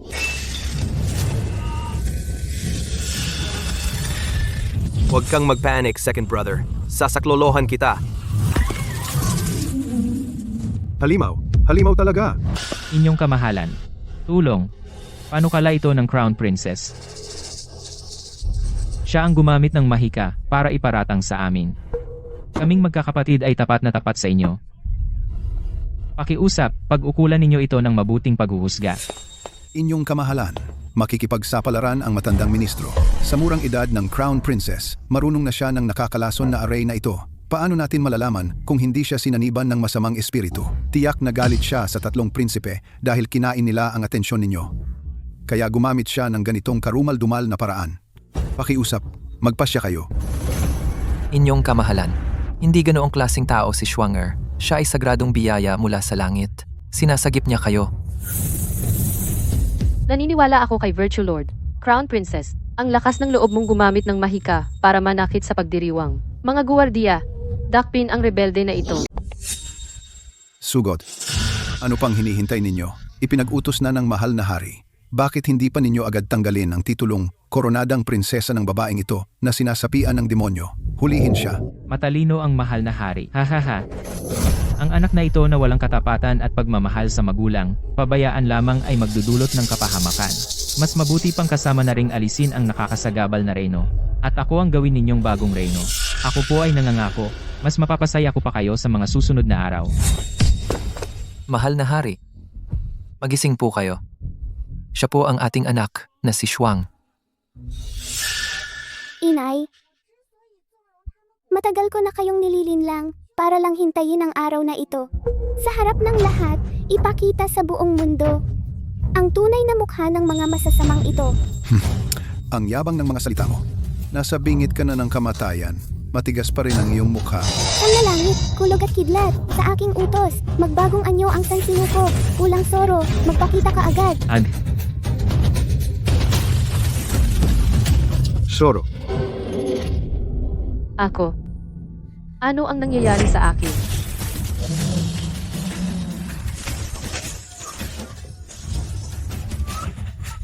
halimaw!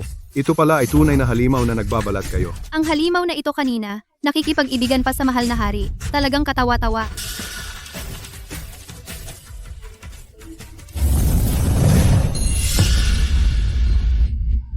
Ito. Ano ba ang ginawa ko kanina?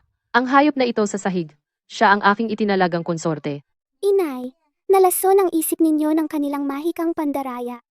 Sa mundong ito, saan galing ang napakaraming prinsipe? Ito ay 3 hayop lamang na pinapasok dito upang maglingkod sa inyo. Mahal na hari, kahabagan po. Koronadang prinsesa, kahabagan po. Kaming magkakapatid ay nagkakamali na. Nakikiusap kami sa inyo. Dahil sa aming matagal na paglilingkod sa inyo, bigyan ninyo kami ng isang pagkakataong mabuhay. Pagkakataong mabuhay?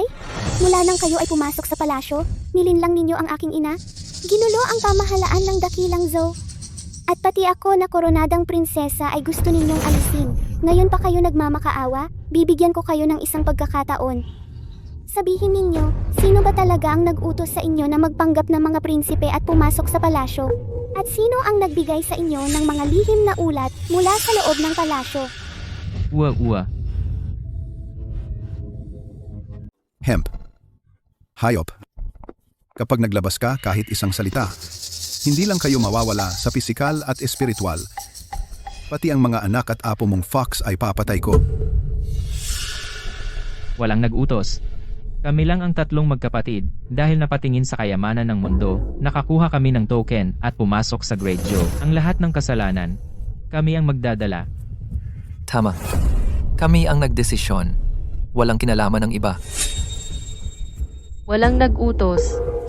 Ang palasyo ko ba ay palengke? 3 masasamang tao lang, nakakuha ng token, ay makapasok na diretsyo. Penjun. Kanina, ako.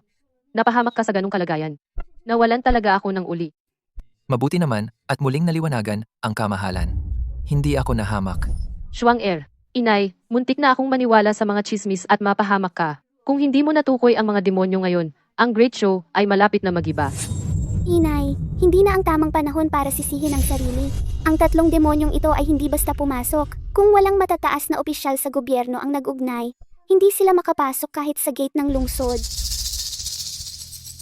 Ginoong Maestro, sa pang-araw-araw, pinakamahalaga sa iyo ang batas at diplomasya. Ang aplikasyon para pasok ng 3 prinsipe ay personal mong inaprubahan. Ngayon, ang mga prinsipe ay naging fox? Wala kang paliwanag? Ang matandang ministro ay nabulag ng kanilang ilusyon. Ang matandang ministro ay para lang sa Great Joe. Paano ko malalaman na ang mga prinsipe mula sa ibang lugar ay mga demonyo? Kamahalan, tingnan mo ang katotohanan. Nabulag. Magandang dahilan ang nabulag. Mga tao. Alisin ang lahat ng titulo ng 3 demonyo. Ipasok sa pinakamababang bahagi ng Tower of Demon Locking. Ang Celestial Bureau mismo ang mag-interrogate. Ako mismo ang makikita kung gaano katigas ang bibig nila. Kamahalan, ang matandang ministro ay nagsilbi sa 2 dinastiya. Ang katapatan ay makikita ng buwan at araw. Ang pangyayari ngayon ay talagang pagkukulang ng matandang ministro, pero walang balak na maghimagsik. Mga merito? Ang mga merito ng Ginoong Maestro ay tumulong sa mga demonyo para makakuha ng kapangyarihan sa gobyerno o tumulong sa kanila para linlangin ang aking inay. Crown Princess, huwag mong gamitin ng pagmamahal para magsalita ng walang basehan. Ang ebidensya? Kapag ang Ministry of Justice ay nagbukas ng bibig ng 3 demonyo, ang ebidensya ay natural na dadating sa mesa ko. Ang maestro ay nagkulang na nagpasok ng mga demonyo sa palasyo. Naghasik ng kaguluhan. Simula ngayon, Pansamantalang alisin ang posisyon ng maestro. Alisin ang lahat ng tunay na kapangyarihan, umuwi at mag-isip sa pagkukulang. Walang direktang utos ko, kahit sino ay hindi makapasok o lumabas sa mansyon ng maestro. Ang ministro ay tumatanggap ng utos.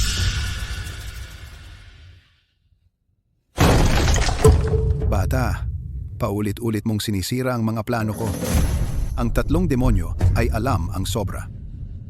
Hindi sila dapat mabuhay hanggang umaga.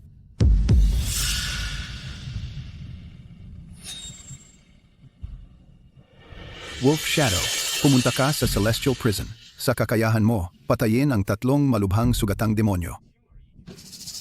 Tandaan, gawin mo ng malinis.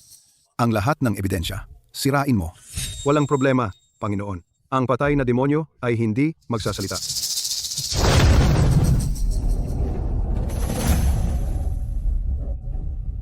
Tatlo kayo. Inutusan ako ng guro ng bansa na ililibing ko kayo sa daan patungong impyerno. Huwag ninyong sisihin ang aking kalupitan. Kuya, bunso, ayokong mamatay ng ganito. Akala ko'y sa kapalaran mamamatay tayo. Pero, dito pa pala sa madilim na bilangguan. Sige na, sa susunod na buhay, magkakapatid pa rin tayo. Sa susunod na buhay, magkakapatid pa rin tayo.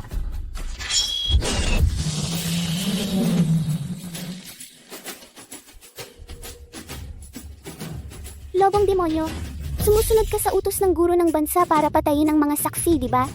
Prinsesa ng Kaharian. Ikaw, bakit ka nandito? Kung wala ako rito, paano ko mahuhuli ang malaking isda mong ito?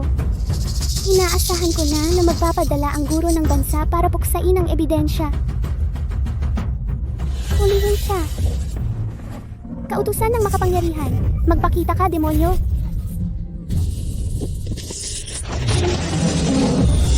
Halughugin. Narito ang saksi at ebidensya. Tingnan natin kung paano niya ito itatanggol ngayon. Guro ng bansa, tingnan mo ito. Nagpadala ka ng mamamatay tao sa bilangguan upang patayin ang mga nagkasala. Ngayon, nahuli ka ng may hawak na ebidensya. Ano pa ang masasabi mo? Mahal na hari, pakinggan ninyo ako. Ninakaw ang token na ito matagal na. Hinanap ko ng husto ngunit wala at balak ko sanang iulat. Tiyak na may nakapulot nito at ginamit upang ako'y ituro. Hanggang ngayon, matigas pa rin ang ulo mo. Hindi ka pa rin natitinag hanggat hindi mo nakikita ang iyong libingan. Prinsesa ng Kaharian, huwag kayong padadala sa mga mapagsamantala. Inosente ako. Inay, huwag na nating sayangin ang oras sa kanya. Ipatawag ang 3 demonyo sa korte. Makinig kayong 3. Pinapapatay kayo ng guro ng bansa para mapatahimik at nakita ninyo iyon. Ngayon, bibigyan ko kayo ng pagkakataong magbayad sa inyong kasalanan. Basta't kayo ay magsasalita sa harap ng buong korte at ituturo ang mga kasalanan ng guro ng bansa. Ako at ang aking ina ay hindi na pag-uusapan ang inyong paglilinlang sa hari at patatawarin kayo. At ipadadala pa kayo sa banal na lugar ng pag-aaral ng immortalidad sa mundo, ang bundok Kunlun, upang kayo'y makapag-aral ng taimtim at balang araw ay maging immortal. Mahal na hari, prinsesa ng kaharian, itinuturo namin, ang guro ng bansa. Ang siyang nag-utos sa aming 3 na pumasok sa palasyo at linlangin ang mahal na hari. Oo, mahal na hari. Sabi niya, kung hindi kami susunod, ibabalik niya kami sa aming orihinal na anyo at sisirain ang aming 500 taon na pagsisikap. Kaming magkakapatid ay napilitan lamang. Pakiusap, imbestigahan ninyo ito. Matibay ang ebidensya. Ano pa ang maaari mong ipagtanggol? Ipagtanggol? Hahaha, ang nagwawagi ay hari, ang natalo ay magnanakaw. Kung hindi ninyo ako bibigyan ng pagkakataong mabuhay, ngayong araw na ito ay sasamahan kitang reyna sa kamatayan. Mahal na hari, mag-ingat. Ipagtanggol ang hari.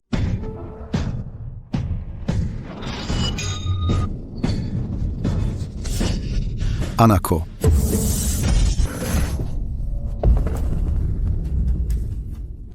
Nakipagsabuatan ang pambansang alagad sa masasamang espiritu. Nagplano ng pagtataksil. Isang kasalanang hindi mapapatawad. Ngunit dahil sa pagmamakaawa ng kanyang anak na si Hisan, pinahihintulutan ko siyang mabuhay, ipagbadya ang aking utos. Tanggalan ang katungkulan bilang pambansang alagad. Kumpiskahin ang lahat ng kanyang ari-arian. Itapon sa libingan ng mga hari para magbantay. Habang buhay na hindi makakabalik. Kahit isang hakbang sa kabisera.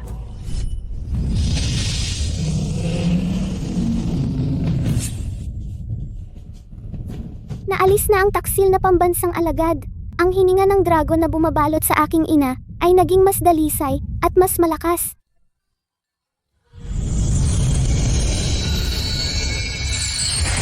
Malinis na ang harem, nadisiplina na ang korte, bumalik na sa tamang landas ang imperyo ng Dajing. Ang hininga ng dragon na ito ay lalong naging dalisay. Bumalik na ang 70% ng aking kapangyarihan. Sa ngayon, kaya ko nang gamitin ang mataas na antas ng mahika ng Celestial Venerable. Kailangan ko pa ang huling 30% ng hininga ng dragon. Iyon ang susi para patatagin ang espiritu. Mga general ng lahi ng dragon, aking tawagin, lumabas ka.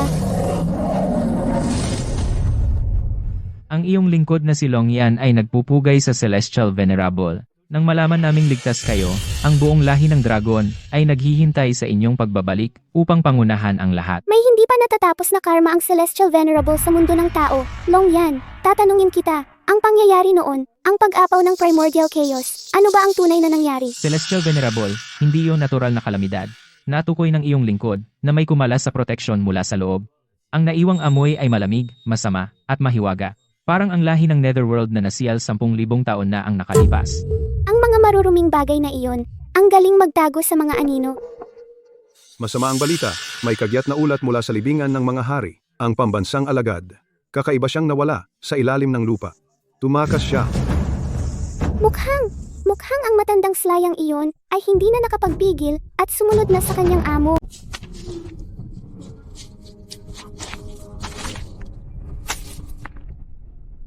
Panginoon, tulungan mo ako. Panginoon, tulungan mo ako.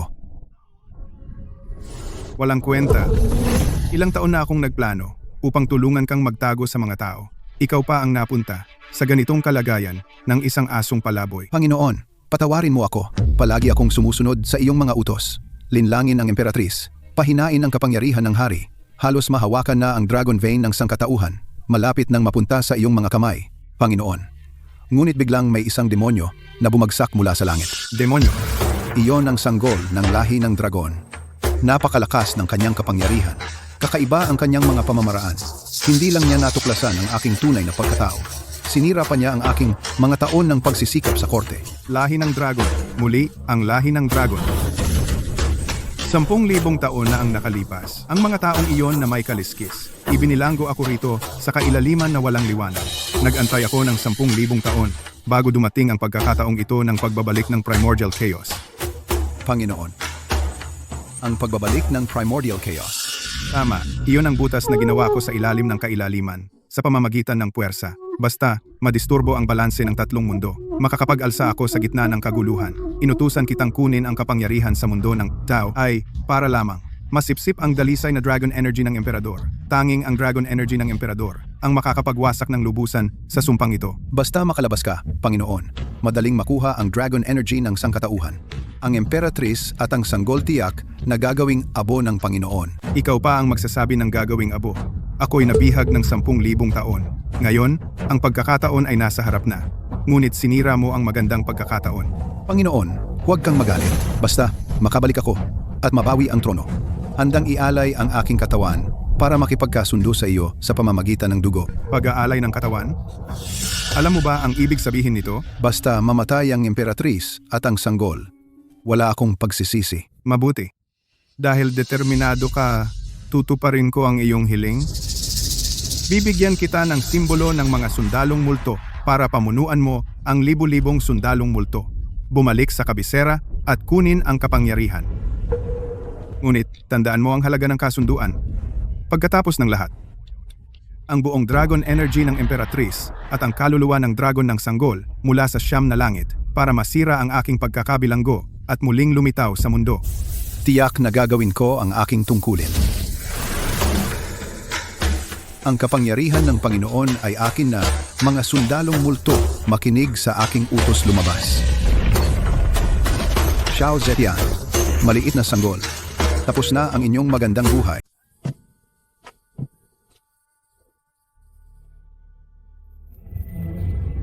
Bukas ang pintuan ng kabilang mundo.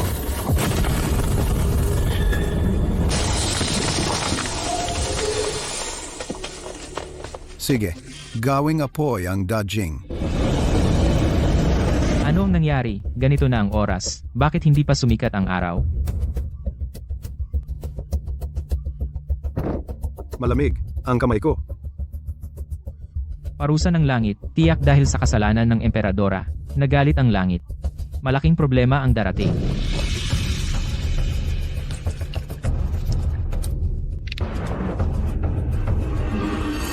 Emperador.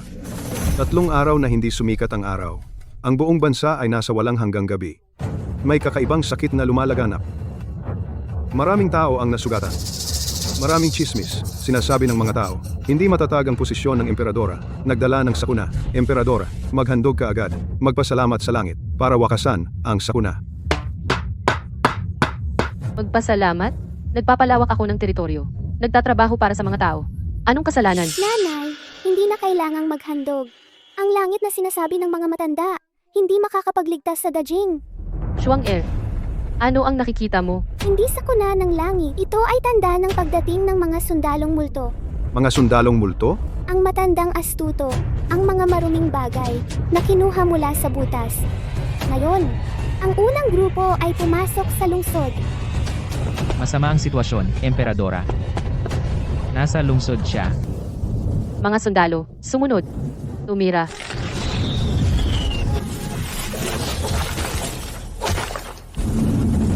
Walang epekto. Dumaan ang mga pana.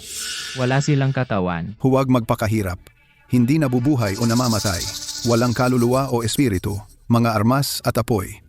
Para sa kanila, parang hangin lang. Mga taong may mata. Ano ang gagamitin? Xiao Zetian, magpakumbaba ka agad kung luluhod ka. At sisirain ang lakas. Maaaring maging mabait ako at patawarin ka. Ako ang pinuno ng Dajing.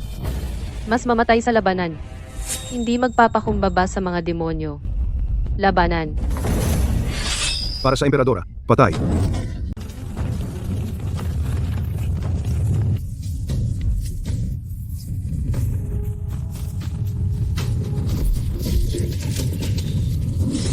Sila, tumubo ulit sila.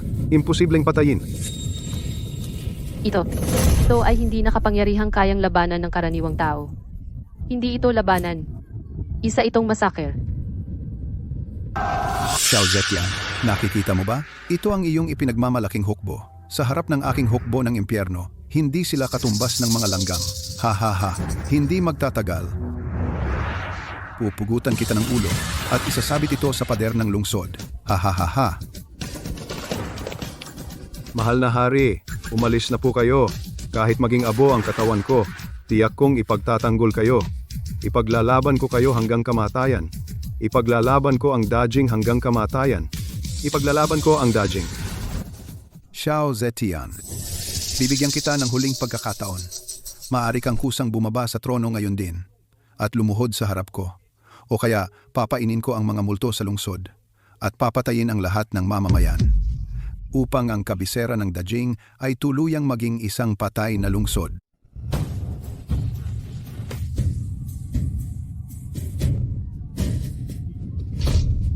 Tama na. Ako ay sumasang-ayon sa iyo. Mahal na hari, huwag po. Ang kaharian ng Dajing ay hindi maaaring mapunta sa demonyo. Kung mamatay ang lahat ng mamamayan, ano ang silbi ng titulong ito para sa akin? Unong mahistrado, maibibigay ko sa iyo ang trono. Ngunit ang buhay ng lahat ng mamamayan sa lungsod ng Dajing ay hindi mo na dapat saktan. Ha ha ha, kung handa kang magbitiw sa trono, natural na tutuparin ko ang aking pangako. Ang buhay ng mga langgam na ito ay walang halaga sa paningin ko. Basta ibigay mo ang selyo ng emperador, babawiin ko agad ang aking kapangyarihan. Xiao Zetian, buksan mo ang pintuan ng lungsod. Ipadala ang utos ko. Buksan ang pintuan ng lungsod. Mahal na hari, Buksan ang pintuan ng lungsod. Ito ang huling utos ko. Sa wakas, ang buong mundo ay magiging pag-aari ko na lamang. Kapag nasipsip ko na ang tunay na hininga ng dragon, ang 3 mundo ay wala nang makakapigil sa akin.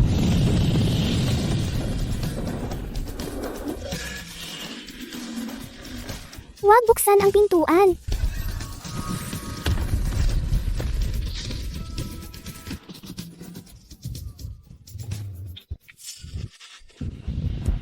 Inay, siya ay isang manloloko. Kahit makuha niya ang trono, hindi niya palalayain ang mga tao. Punong Mahistrado, kung gusto mong kunin ang kaharian ng aking ina, tinatanong mo ba ako? Shuang Er. Alam ni nanay na magaling ka. Pero ang mga sundalong multo na ito, wala silang pisikal na katawan. Hindi sila mauubos. Nanay, maniwala ka sa akin. Ang aking personal na buhay at karangalan, ano ang halaga nito? Pero, ayaw kong masaktan ang mga mamamayan ng buong lungsod. At ang mga tapat na ito mga general, pati na rin para sa aking trono gumawa ng walang saysay na sakripisyo. Sila may pamilya rin sila.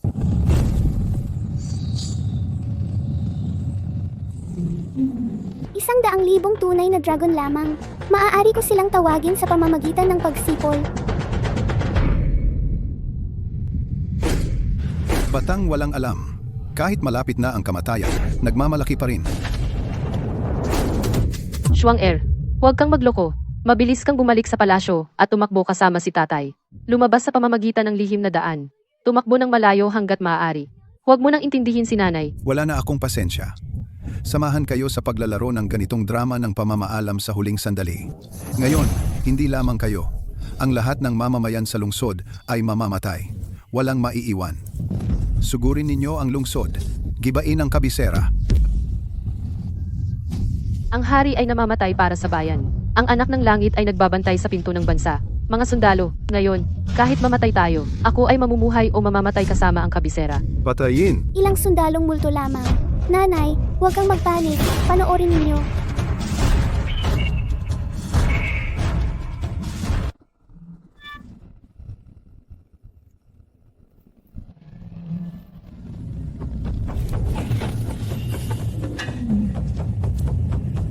Ito. Ano ang tunog na ito?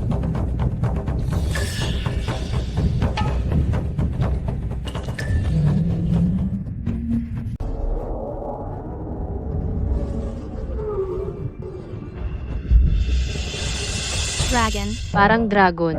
Ang pag-ungol ng dragon. Talagang may dragon na dumating. Totoo ba ang alamat? Ang mga dragon ay ang pinakamataas na lahi sa langit. Napakapangahas. Paano sila magpapakita para sa mga mortal?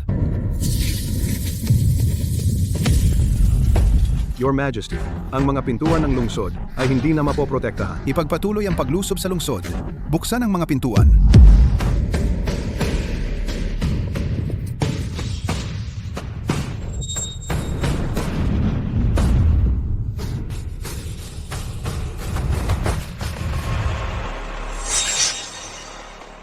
Dragon. Talagang dragon. Napakarami. Puro dragon.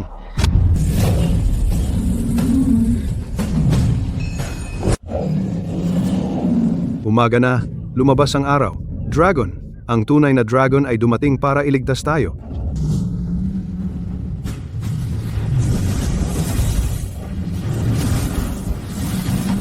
Mga Dragon King ng East, West, South, and North Seas. Kasama ang 100,000 mga dragon, sumasamo kami sa dakilang Diyos, naghihintay kami ng utos. Dakilang Diyos. Crown Princess. Opo, siya ang dakilang Diyos ng mga dragon. Ang mga Diyos ay bumaba para iligtas ang Great Jing. Patayin ang mga nakakainis na mga kaaway. Susunod kami sa utos ng dakilang Diyos.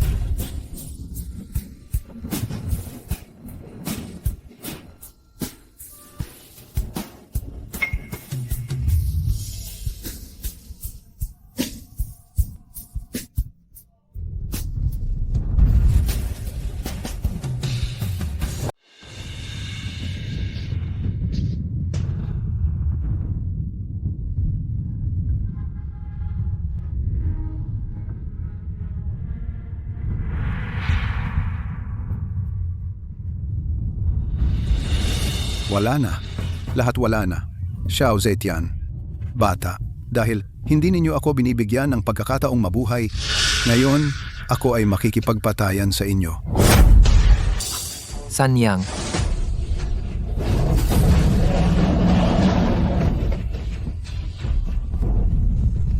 Gusto mong mamatay? Long Shenzhang.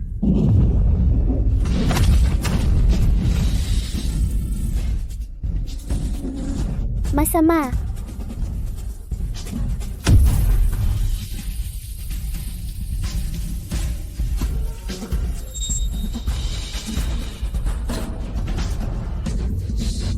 Xiao Zetian, nakagat ng soul-devouring fly ng Underworld Tribe. Sa loob ng 3 araw, ang iyong kaluluwa ay mawawala. Hindi na muling mabubuhay. Shuang Er. Sanyang, kising ka. Xiao Zetian. Xiao Zetian. Shuanger, iligtas mo ang iyong ina. Tatay, pakiusap. Kailangan mong iligtas ang iyong ina.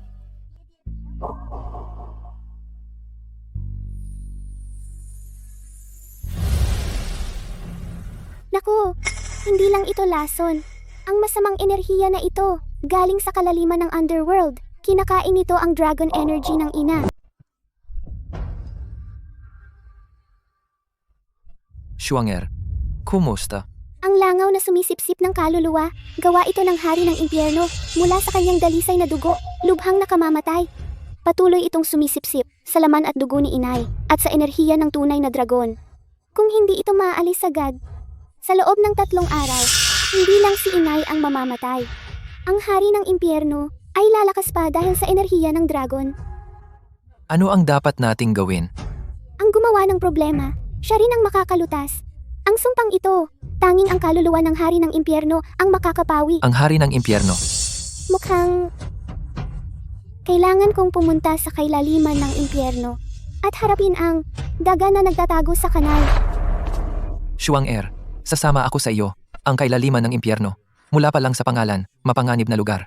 Hindi kita papayagan na mag-isa kang sumuong sa panganib. Tatay, wala kang kapangyarihan kung sumama ka. Kahit wala akong kapangyarihan, maaari pa rin kitang paglingkuran, tumuklas ng daan, at magbantay.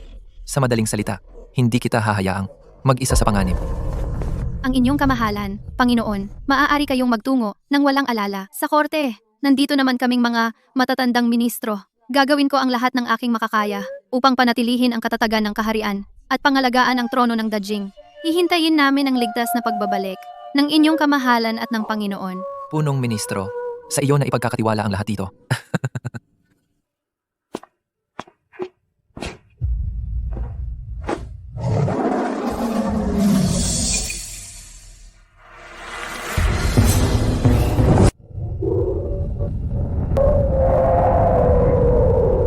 Ang masamang hangin ng impyerno dito ay muling makakasama sa iyo. Dito na lang tayo magpaalam. Umuwi ka at alagaan mo si inay.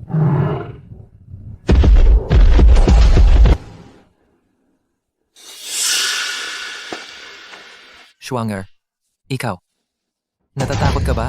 Nandito naman si tatay. Hindi ako natatakot.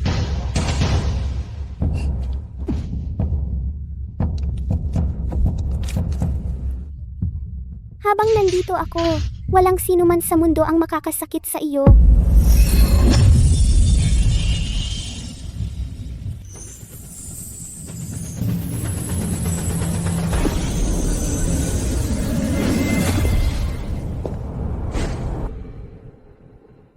Anong lugar ng demonyo ito? Ito ang hangganan ng hari ng impyerno. Ang mga punong ito ay mga kaluluwang kinain niya. May umiiyak na bata.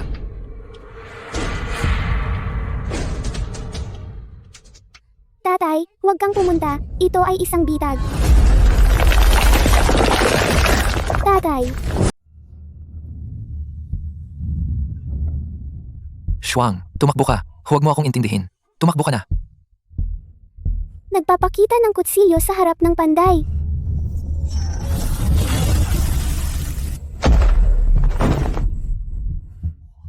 Mga talulot. Ano ba talaga ang nangyayari? Maliit na salamangka. Nais mo pang linlangin ang makapangyarihang Diyos? Ano na naman ito? Ayaw mo pa bang tumigil? Mga talulot na naman. Ikaw, napaulit-ulit ay gumagamit ng ganitong hamak na salamangka sa akin. Abes, kung mahilig ka talagang maglaro, maghanda kang magdusa. Shuang, mag-ingat ka. Gumuguho na ang lupa at umuugong ang bundok. Sa wakas, hindi ka na nakapagbigil.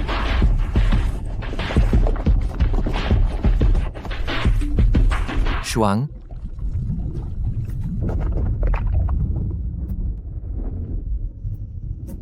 Ito, anong halimaw ito? Shuang, tumakbo ka. Ako ang haharang dito.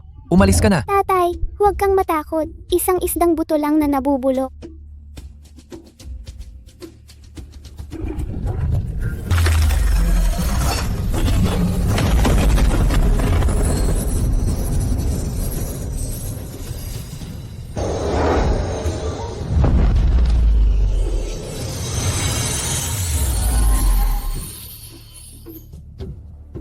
Uwak na duwag. Matagal kang nagtago. Sa wakas, lalabas ka na rin ba? Dragon Emperor of the Nine Heavens. Matagal na tayong hindi nagkita. Nababa ka na pala sa punto na kailangan mo pang protektahan ng isang ordinaryong tao. Para sa'yo, sapat na ito.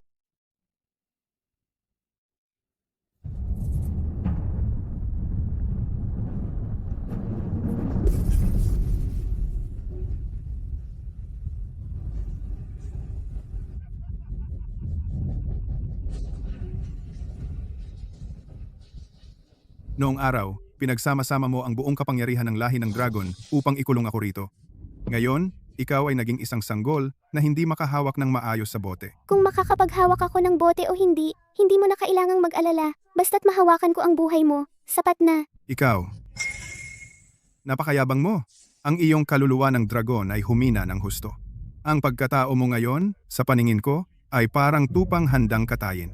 Ngayong araw, lulunurin ko ang iyong kaluluwa ng dragon upang muling buuin ang aing katawang demonyo.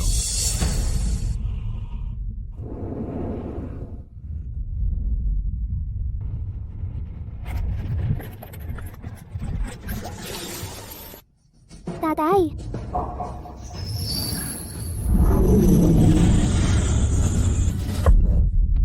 Ito ba ay ang lahi ng nawalang sinaunang lahi ng espiritu? Lahi ng espiritu?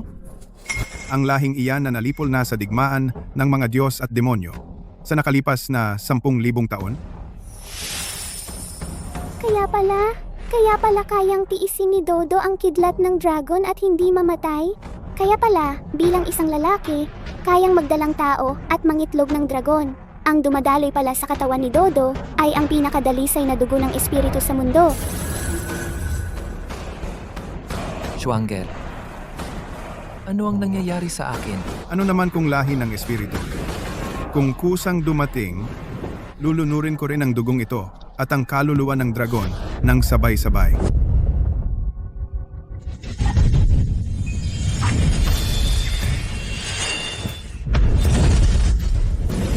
Gago ka! Kung mahawakan mo lang ang isang buhok ng tatay ko, ako, ang makalangit na kataas-taasan, sa araw na ito, ay gagawin kang ganap na mawala sa mundong ito.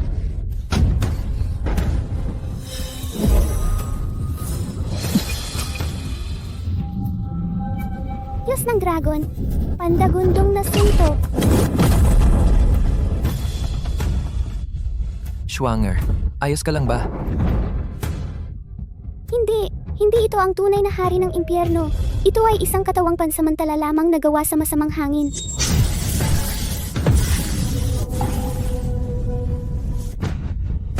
Ulat, makalangit na kataas-taasan. Masama ang nangyayari. Naisahan tayo. Sabihin mo. Hala, dayang-dayaan. Hindi ako ang target niya. Ang kabisera ang target niya. Si nanay ang target niya.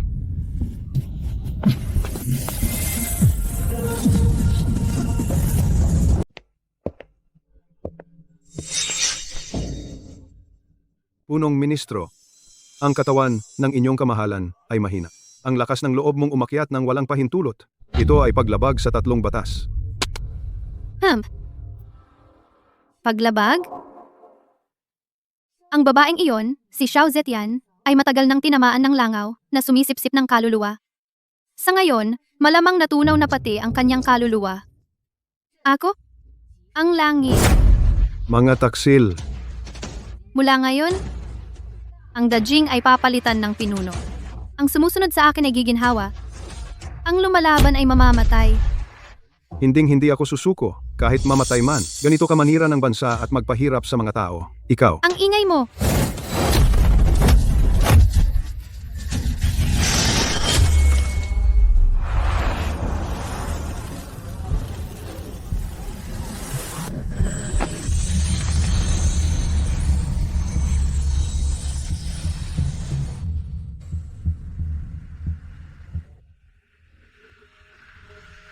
Isang kilin, mga haskang humarang sa daan ng inyong hari.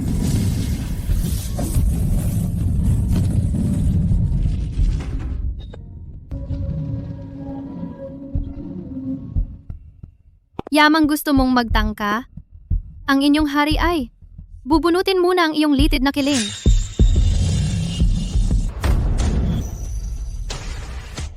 Kilin,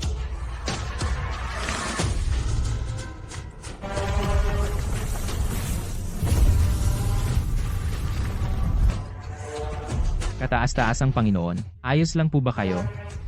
dalhin mo kami pabalik sa kabisera. Agad, ngayon din.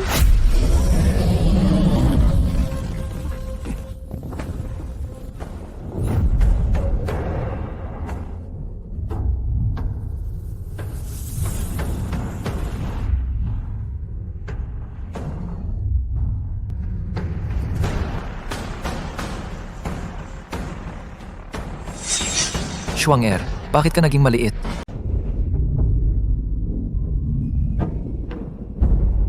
Suer, patuloy kang lumiliit? Ano nga ba ang nangyari? Ito ang tunay na dragon energy ng aking ina. Kinakain ng soul-devouring flies. Mabilis na kinakain. Ang lakas ko ay kapareho ng sa aking ina. Kung siya ay may problema, ako rin ay maaapektuhan.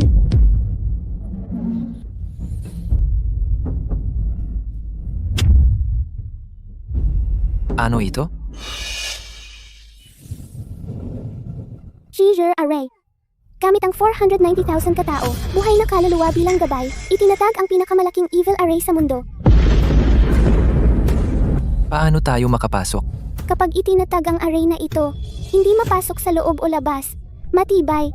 Kahit sa pinakamalakas na panahon, ako ang Tianzun. Upang malutas ang array na ito, kailangan din ng ilang sandali.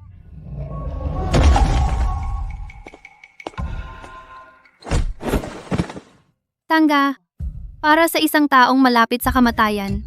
Worth it pa, Xiao Zetian? Ang tunay na dragon energy mo, ako, ang hari. Tinanggap ko?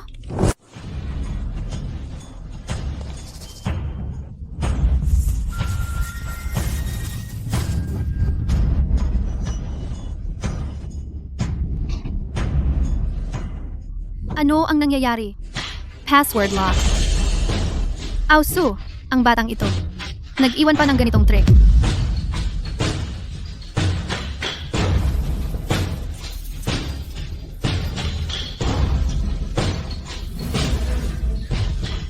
Isang simpleng array. Nais pangharangan ako, ang hari.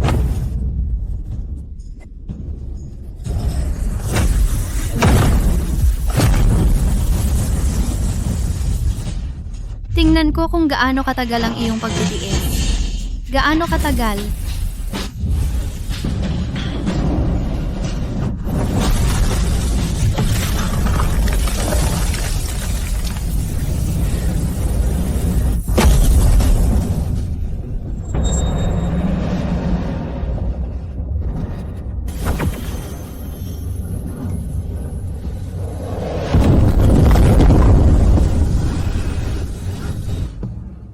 Suer, ano ang nangyari? Hindi pwede. Ang array na ito, kinukuha ang buhay na kaluluwa ng buong lungsod. Ang lakas ay napakalakas. Kailangan ko ng oras. Kuya, tayo ngayon? Talagang makakatakas tayo? Ang Chiju Array na ito, isinara ang buong capital city. Hindi makalabas sa itaas o sa ibaba. Tangga, hindi tumakas, maghintay ng kamatayan? Tayo ay nagtaksil sa Yumingwang. Ngayon siya ay nakakuha ng kapangyarihan. Ito ay tayo. Tumakas. Marahil may isang chance para mabuhay. Tama ang sinabi ng kuya. Mabilis, maghukay?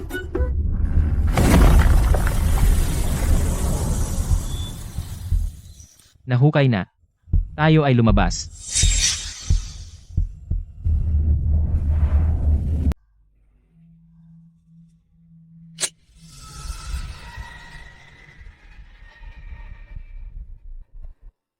hari ng impyernong ito, ay pati ang espiritu ng mga utusan at eunuko ay sinisipsip. Makapangyarihang Diyos. Ang hari ng impyernong ito ay gustong gawing kanyang kaharian ng demonyo ang buong kabisera. Schwanger, huwag ka nang maghintay. Dali, tawagin mo na ang iyong hukbo ng mga dragon at wasakin ang lugar na ito. Walang saysay. Ang 7 talis Marcelio ay nakakabit na ang mga kaluluwa ng lahat ng mamamayan sa hari ng impyerno. Kung papatayin siya ng puwersahan ngayon, ang lahat ng mamamayan sa lungsod ay masisiraan din ng bait at mawawala. Ano ang gagawin natin? Titigan na lang ba natin habang ginagawa niya ang gusto niya? Hindi pwede ang direktang atake ngayon. Kailangan ng diskarte. Wala na. Ang dragon energy ni Inay ay mabilis na nauubos. Mauubos na rin ang aking kapangyarihan. Sa sitwasyong ito, isang paraan na lang ang natitira. Kailangan, habang hindi pa ganap na nauubos ang aking kapangyarihan, ang natitirang dragon essence ko ay ituturo ko sa iyo. Ako? Oh! Ikaw ay angkan ng sinaunang lahi ng espiritu. Ang dumadaloy sa iyong katawan ay ang pinakadalisay na dugong espiritu sa mundo. Tanging ang iyong dugong espiritu ang makakapagdala nito.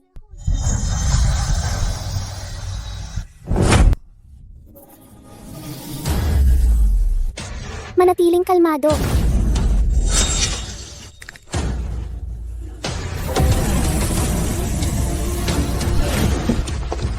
Naku, papalapit na sila. Makapangyarihang Diyos, kaming magkakapatid, ay nag-aral lang ng pang-akit, wala kaming kakayahang lumaban.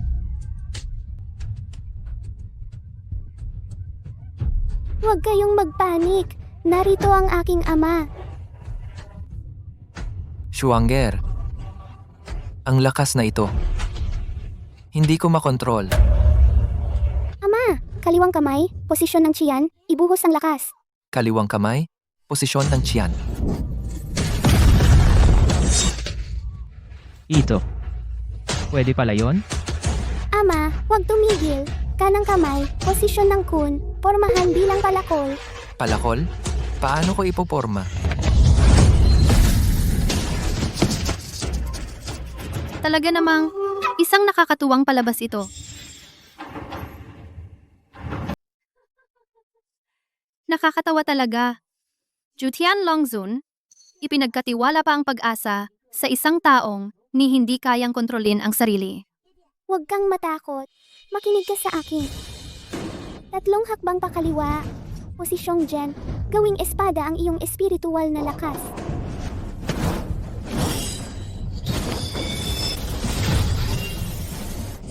Nasaktan pa nito ang aking pangunahing demonyong enerhiya. Ngayon na! Atakihin ang kanyang mga paa.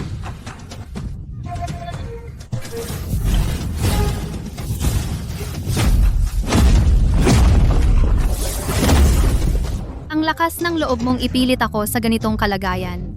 Kung gusto ninyong iligtas ang buong lungsod na ito, papapanoorin ko muna kayo kung paano sila mamatay.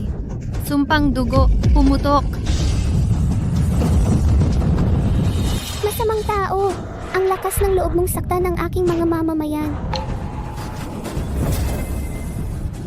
Mukhang wala na akong ibang pagpipilian. Schwanger, wag.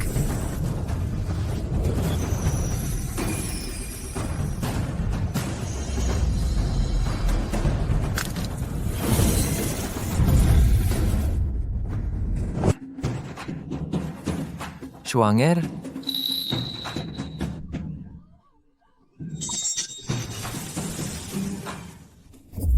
Hindi. Lumabas ka. Lumabas ka sa katawan ng Panginoon. Mga nakaligtas na lahi ng dragon, ang lakas ng loob ninyong sirain ang aking dakilang plano. Kung ganito ang gusto ninyo, ang Panginoon ay magpapasabay sa inyong lahat sa kamatayan. Kampanilya ng impyerno, bumagsak.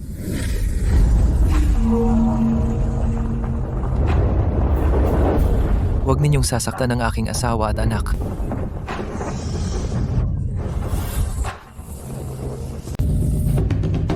Ngayon, ang mga mamamayan ng buong lungsod, nalutas na ang mga soul-devouring flies. Matandang Ginoo, ako, ang dakilang general, ay walang pag-aatubiling puputulin ka sa isang iglap. Pupugutan mo ako? Dragon Lord, dilat mo ang mga mata mo at tingnan mo. Nabasag na nga ang iyong pangunahing Dragon Core. Ngayon, isa ka na lang sanggol na hindi pa matatag maglakad. Anong gagamitin mo para puksain ako? Ang bote mo ngang gatas? Totoo, hindi kita kayang patayin. Ngunit, ang libo-libong anak ng aking lahi ng dragon ay higit na sapat para durugin ka. Mga espiritu ng siyam na langit, ninuno ng lahat ng dragon. Sa ngalan ko, magbalik kayo sa inyong mga pwesto. Ito ay ang summoning sigil ng libu-libong dragon.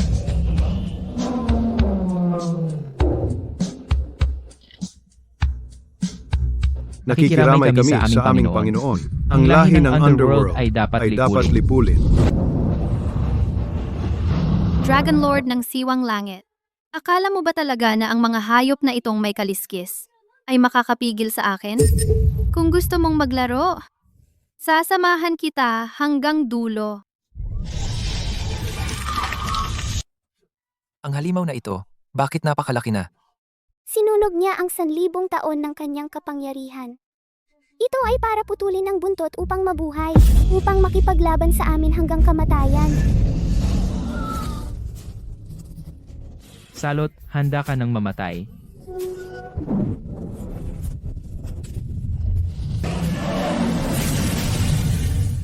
Mga Dragon Kings ng 4 na dagat, makinig sa utos. Dakilang General, mangyaring mag-utos. Sa kasalukuyang lakas ninyo, hindi ninyo siya mapapatay. Makinig sa aking kautusan.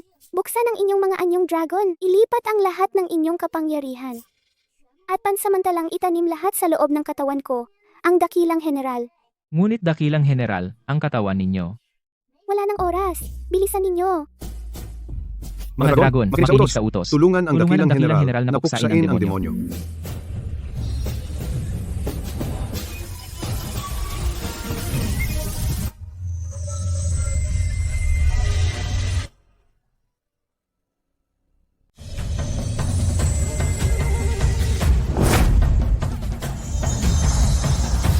Schwanger,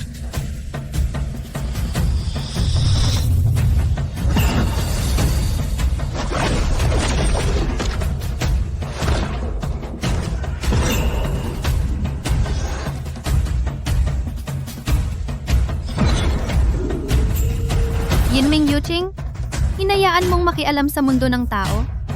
Ngayon, ako, ang dakilang Diyos, ay pupuksain ang kaluluwa mo.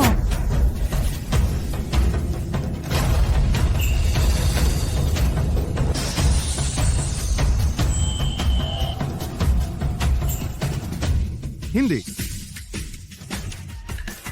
Kung hindi ako mabubuhay, ang mga mamamayan ng buong lungsod ay hindi rin dapat mabuhay. Sumabog. Sa harap ko, ang dakilang Diyos. Wala kang karapatang magpakita ng kahit anong galit. Patayin ka. Ay napakadali para sa'yo.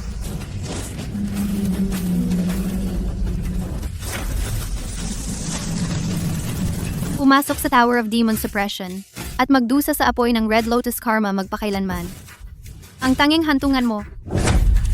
Kung ang Yinming ay hindi mawawala, ang tatlong mundo ay hindi magiging tahimik. Ngayon, ako, ang dakilang Diyos, ay ganap na puputulin ang ugat ng kapahamakan.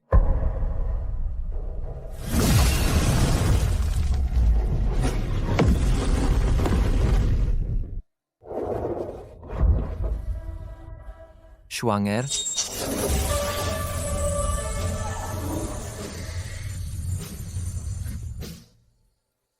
Ang elder ng Ika, 72 henerasyon ng Spirit Tribe kasama ang libu-libong tribo ay nagpupugay sa pagbabalik ng Sacred Sun. Sacred Son. Tinatawag ba ninyo? Ako? Kasalanan ko. Nagkamali ako. Sanyang. Sagipin mo si Schwanger. Ano ang nangyari sa kanya?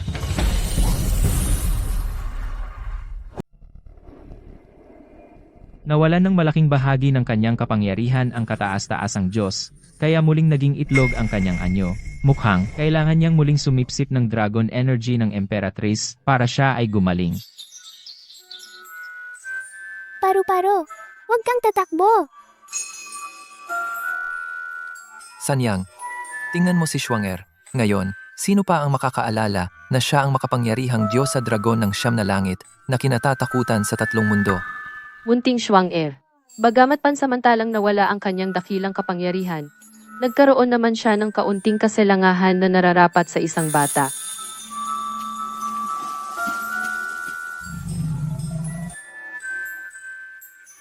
Kilin, tara na.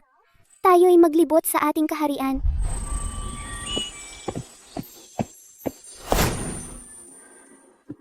Hoy, pangatlo. Sobra na ang tubig dyan sa'yo. Sabi ng kataas-taasang Diyos, ang mga palay na ito ay mahilig sa init, kaya huwag masyadong maraming tubig. Sige na, sige na. Mas mahirap pa ang trabahong ito kaysa makipag-away sa tao. Kayong lahat. Huwag kayong tatamad-tamad. Hindi pa nababasa ang lupa doon. Kung maantala ang pag-ani sa taglagas, tingnan ninyo kung paano kayo pagtuturingin ng inyong kataas-taasang Diyos. Tumatalima. Huwag po kayong magalit, kataas-taasang Diyos. Pagpalain nawa kami ng kataas-taasang Diyos. Mabuhay ang ating marunong na Emperatrice. Ang iyong kamahalan, ang Prinsesa Regent, tungkol sa plano sa paglutas ng baha sa timog, mayroon po ba kayong mungkahi? Hayaan? Hayaan si Xiaobei ang pumunta. Xiaobei, ang tinutukoy mo ba ay ang Dragon King ng Hilagang Dagat? Marunong siyang sumipsip ng tubig.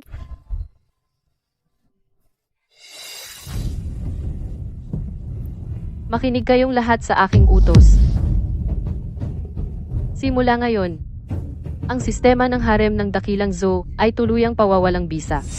Sa buhay kong ito, si Feng Jun lamang ang magiging asawa ko. Bukod pa rito, itatalaga ko si Feng Jun bilang espiritual na banal na hari.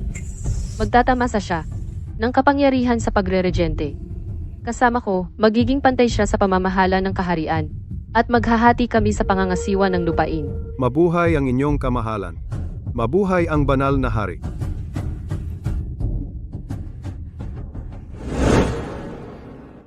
Sanyang, hindi ko kailanman naisip noon na magkakaroon ako ng ganitong payapang buhay. Mula ngayon, ganito ang magiging araw-araw natin. Inay, nabasa ko ang aking Dragon Core. Kaya ngayon, kailangan kong magsimula muli sa pagsipsip ng Dragon Energy. Pero mas mabuti na rin ito. Maaari na akong maging maliit na paborito ninyong magulang sa loob ng ilang panahon.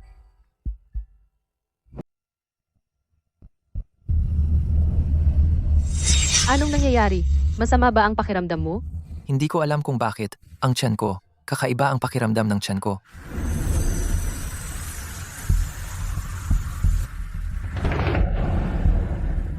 Manggagamot, ipatawag agad ang manggagamot. Bakit kumikinang na naman yan? Baka naman mangitlog ka na naman.